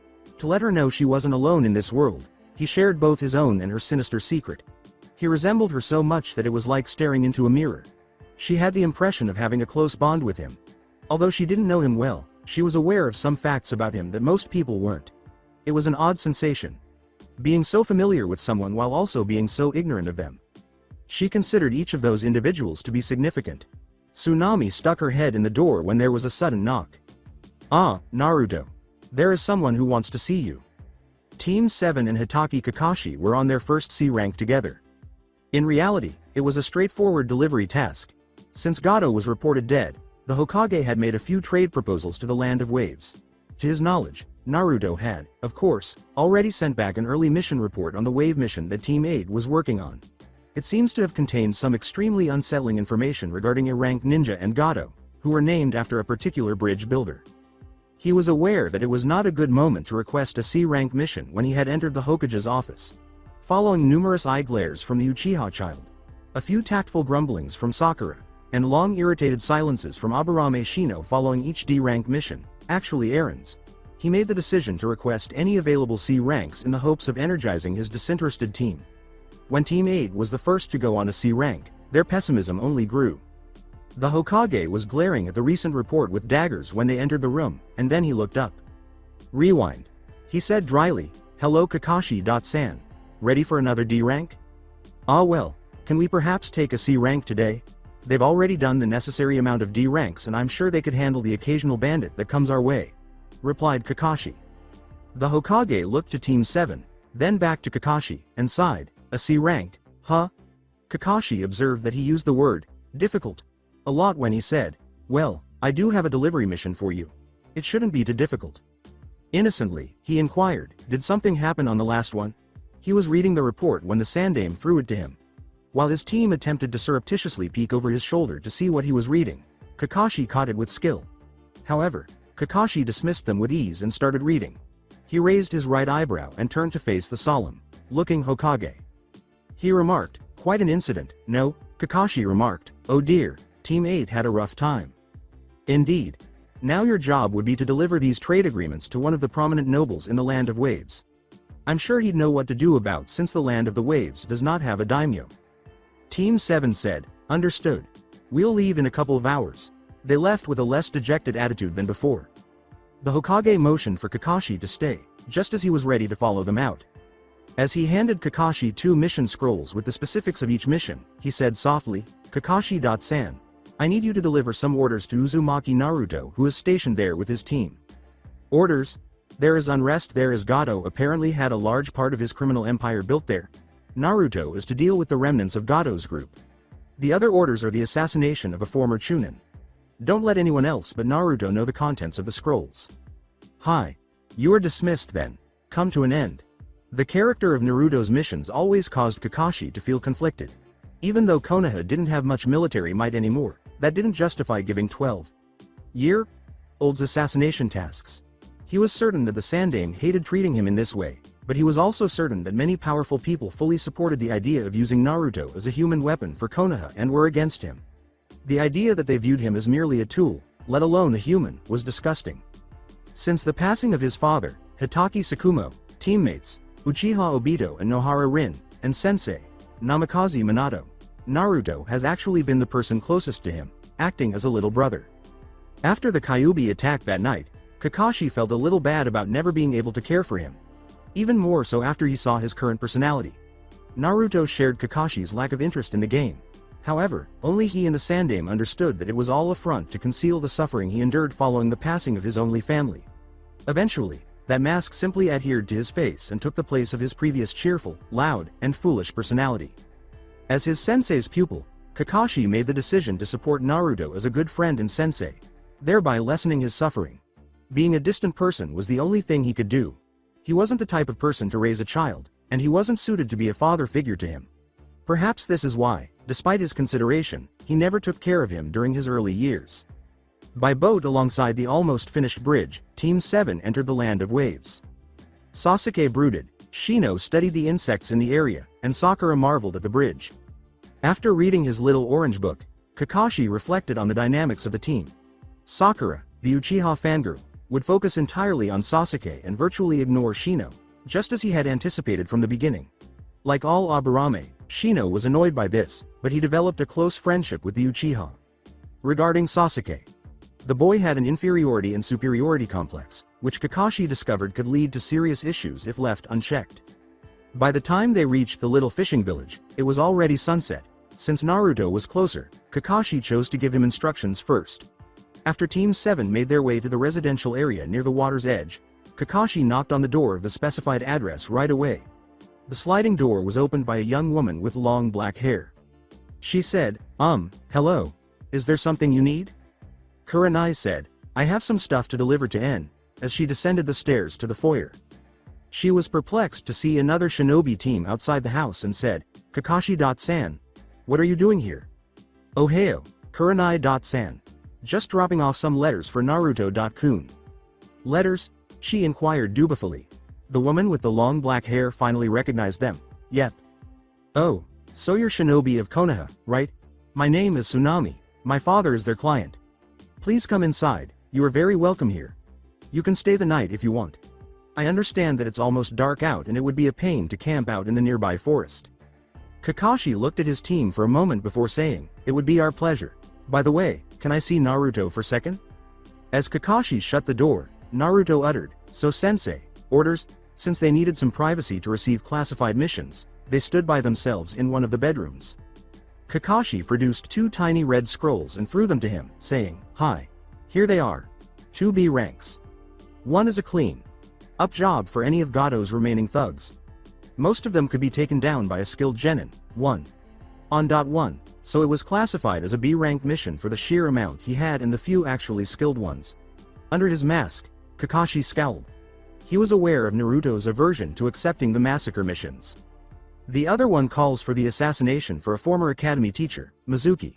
He apparently tried to steal the forbidden scroll of sealing that contains many kinjutsu. Mizuki failed and fled Konoha. Intel says that he holed up here in the land of waves somewhere in the wilderness. He has been classified as a high C rank missing. Nin. You are also to interrogate him for his reasons for the attempted theft and bring his head back to Konoha. Naruto stated without emotion, "Hi, it will be done." Very well. It seems like the bridge will done in about a week and a half.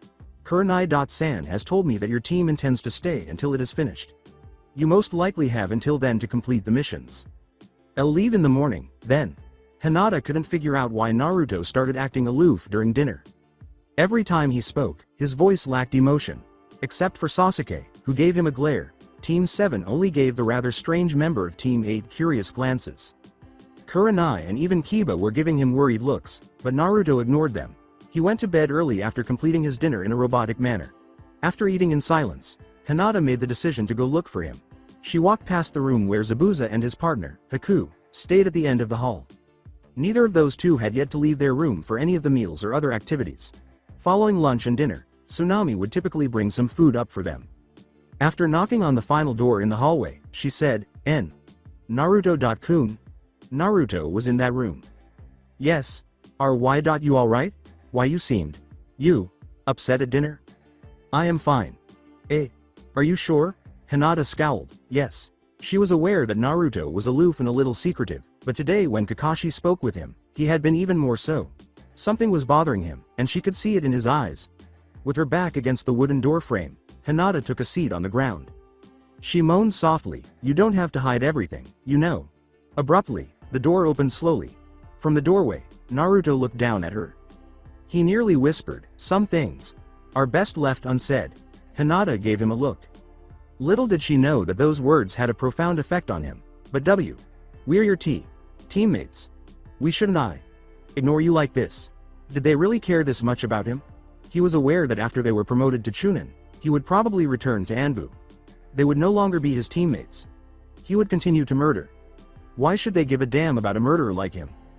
Only because they were unaware. "Don't you trust us?" In the hallway, Naruto took a seat beside Hinata. "It's not that I don't trust you or anyone else. Some things I can't say no matter what. It's classified stuff that I have to do, so please don't be upset." She said, Alright," but stayed put. They sat silently together, merely acknowledging one another's presence. Why he felt so comfortable around her was a mystery to Naruto. Although it was a reassuring sensation, he was unaware of its true significance. After a little more sitting, they realized that everyone must have gone to bed. Because of the nightmares, Naruto had a lot of trouble falling asleep these days, but he had no trouble cutting his sleep short by a few hours. She stayed, even though it was late. Even though he knew it was hypocritical, he said, "You should sleep now. It's not good to lose some sleep." "Why? You don't sleep either." Point taken. As the night dragged on, Hinata's eyelids grew heavy, and she finally dozed off. In a sort of bridal fashion, Naruto picked her up by slipping an arm around her shoulders and under her knees. He carried her to her room, laid her down on the mat, and wrapped a red blanket around her. Naruto took a cross-legged seat beside her. Her presence was just too reassuring for him to want to leave. After observing her sleep, he eventually dozed off as well. He had a peaceful feeling that night that he hadn't experienced in years, even though he didn't dream of anything like he usually does. Before anyone awoke, Naruto departed early. He put on his Fox Anbu mask and hastily packed his tools in his bag. He decided that the best place to start was at Gato's hiding place, so he went there first. Many of the mercenaries were still present when he infiltrated the hideout. Startled, he entered Gato's office without being noticed by using a lot of stealth. He discovered there the locations of a few more bases, a few warehouses, and a number of documents pertaining to his interactions with the shinobi nations. After keeping the documents, Naruto used the detonation seals he had previously placed to blow the place sky high and kill any survivors. A few dozen shadow clones were then created by him to search the countryside for the last remnants of the Gato's influence, thugs, and company. Someone had to do it, even though it was a dirty job. Hinata, meanwhile, awoke to the sound of birds chirping. Remembering that she didn't fall asleep in her own room, she glanced around the room and down at the blanket. Kurenai opened the door abruptly. "Hinata, come and have breakfast. Everyone is already downstairs." "Hi, sensei." Naruto left Kurenai a note, which she read while sitting on the porch outside. "Sensei, there are now new orders.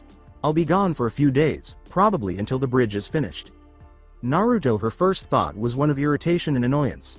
Firstly, the note was incredibly ambiguous, and secondly, he didn't say that face.to. Face. Kurenai quickly composed herself by telling herself that these orders were only for him, but it still greatly annoyed her. Before departing to deliver their trade agreements, Team 7 had breakfast with Team 8. Kurenai took her team to the docks to begin their water walking training after breakfast.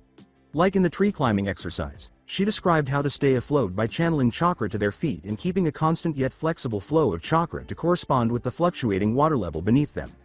Before allowing Kiba and Hinata to try, she gave one demonstration. Kiba sank like a rock after taking one step. The fact that Akamaru could only keep one paw on the surface gave him a little more success. Kiba was patiently informed by Kurenai that when he had resurfaced, he had not placed enough chakra in his feet. To avoid Kiba's error, Hinata chose to focus much more on her feet, but she almost blew herself out of the water in the process. This was how much of the morning and afternoon, and the entire afternoon, unfolded. Either too little or too much chakra was present. However, it paid off in the end. In knee deep water, Hinata could only support one leg, but Kiba was able to stand but was also knee deep in the water. However, Akamaru was the best since he was able to touch the water's surface with both paws. Kurenai guided them back to the bridge builder's home to tidy up after they were satisfied. Kiba exclaimed, "Hey sensei, where did Naruto go? We didn't see him anywhere today." Though they had been too busy with the water walking exercise to inquire, Hinata was also considering that. He had some errands to run. It'll take him a few days to complete though. Kurenai thought of the word missions, but did not respond to the question, what kind of errands take a few days to complete? Instead, she said, "Why don't you go clean up? You smell like a fish," before heading upstairs to take a shower. Kiba frowned and pouted a little. Hinata was left with her sensei as Akamaru followed. "Sensei, I don't think errands could take that long. Is N Naruto.kun on an M mission?" she unexpectedly asked. She bit her lip, Kurenai. Because those academy teachers had seriously ruined her academy record, she was going to have to strangle them. "My ass gets bad academic marks. This girl is far more intelligent than the grades she received," she screamed to herself. Kurenai smiled slightly to reassure the girl, saying, "Well, I guess so. Sorry for not telling you, but Naruto prefers to keep these things secret for his own reasons and it is a private thing for him I guess." Hinata bemoaned, "Oh, I guess that's why he was like that why. Yesterday. Very insightful as well. Why in the world did she finish second to Narashikamaru?" appeared in Kurenai's mind. She changed the topic and said, "I guess so. Go clean up, Hinata. We can talk later." With a nod, Hinata left. As the young girl vanished into the house, Kurenai muttered softly, "I've got a lot of things to do when we get back." A full week passed before Naruto was able to locate Mizuki. He was scouting around a river when he somehow detected an odd smell. It smelled exactly like the village's overall aroma, with a hint of something familiar and stale. A human smell. Why was someone in the middle of nowhere now? Probably hiding. It was worthwhile to investigate, even though it could have been anyone. From the little clearing beside it, it began. Not very strong, but enough for Naruto to pick it up. He followed it through a rather dark forest to a small cave. By that point, the constant chakra channeling to his nose was causing significant bleeding. One needs to do that in order to improve their sense of smell. Naturally, it took a lot of practice to get it right, and it's not surprising that the Inuzukas appear to be the only breed with a natural aptitude for this. Naruto's nose still occasionally bled because he was not an Inuzuka and he never had the best chakra control. Near the entrance, Mizuki was lying on the cave wall. He had a big shuriken strapped to his back and was dressed in the traditional Konoha uniform, with a black bandana protecting his forehead. Unnoticed by Naruto, the Chunin kept a wary eye on his surroundings. High C rank in terms of skills. Apparently so, he thought. His chakra isn't very strong either. Had he been the clumsy 9-year-old he used to be, he would have charged in without any strategy. He wasn't, though, so he caught the missing nin in a much more covert manner. Naruto waited for nightfall with patience. At that time, Shinobi had both the biggest advantages and disadvantages. With every minute that went by, the shadows lengthened. He waited until the numerous forest creatures had gone to sleep and the sun had stopped shining on the large trees surrounding them. Mizuki prepared to exit the cave by getting his pack ready. Missing Nin never spends too much time in one location. When he was done, he jumped up onto a nearby tree and looked around for any danger. Unfortunately for him, as he turned his head away from where Naruto had hidden in the shadows, Naruto lunged at him. Naruto quickly put his arm around Mizuki's neck in a tight chokehold, but Mizuki was too shocked to scream or even make a sound. He used his chokehold to carefully compress Mizuki's arteries, cutting off the blood supply to his brain and rendering him unconscious in less than a minute. To keep him in place during the interrogation, Naruto attached one of his body-binding seal tags to him. He then gave the former Chunin a series of hard slaps on the face until he opened his eyes and moaned. Naruto said in a lifeless monotone, "Rise and shine, sleepyhead." When Mizuki opened his eyes, he saw the fox masked Anbu staring directly at him. In a panic, he asked, "Who are you? Konoha caught up to you, Mizuki-san. Did you honestly think that you would be able to steal the forbidden scroll of sealing and get away with it?" Mizuki was silent. "The moment you touched that scroll, your life was in forfeit, but my superiors are interested in why you took it." Mizuki growled, "I'm not telling you anything." Naruto removed his black eye patch to reveal a red eye with 3 spinning tomo that made eye contact with Mizuki. "You may say so, but not likely after this," he said. Then there was darkness. With a sigh, Naruto walked slowly back to Tazuna's house. All Mizuki had been was a dead end. It seems that he had some illusions about using the Kinjutsu in the scroll to gain immense power. He then made reference to Orochimaru, but it sounded as though Sanin, the deranged snake, was only manipulating him for his own sick amusement. Orochimaru. How I wish I could kill you myself, Naruto thought gloomily. Even though he had a very dark past with him, he was able to control himself enough not to flee and go after him himself. Naruto was aware that he was still unable to kill him. He also had a mild migraine from his memories of the shadow clones. Mizuki's severed head had been sealed away in storage, and the rest of Gado's thugs had been killed. When it was all over, Naruto wanted to throw up, but his training prevented him from doing so. Since Anbu has undergone extensive psychological training, the majority of them are as emotionless as the original Root Division that Danzo established some time ago. Ever since the two merged a few years ago, Danzo had the idea. Konoha's limited military might prompt drastic measures to prevent war with the other countries. In order to make up for the significant losses in the past, stronger and more effective shinobi were required. Human weapons were also involved. Just outside the door, Naruto came to a stop. For this, his sensei was about to scold him. That's it for today. I hope you guys enjoyed this great story. See you in the next one.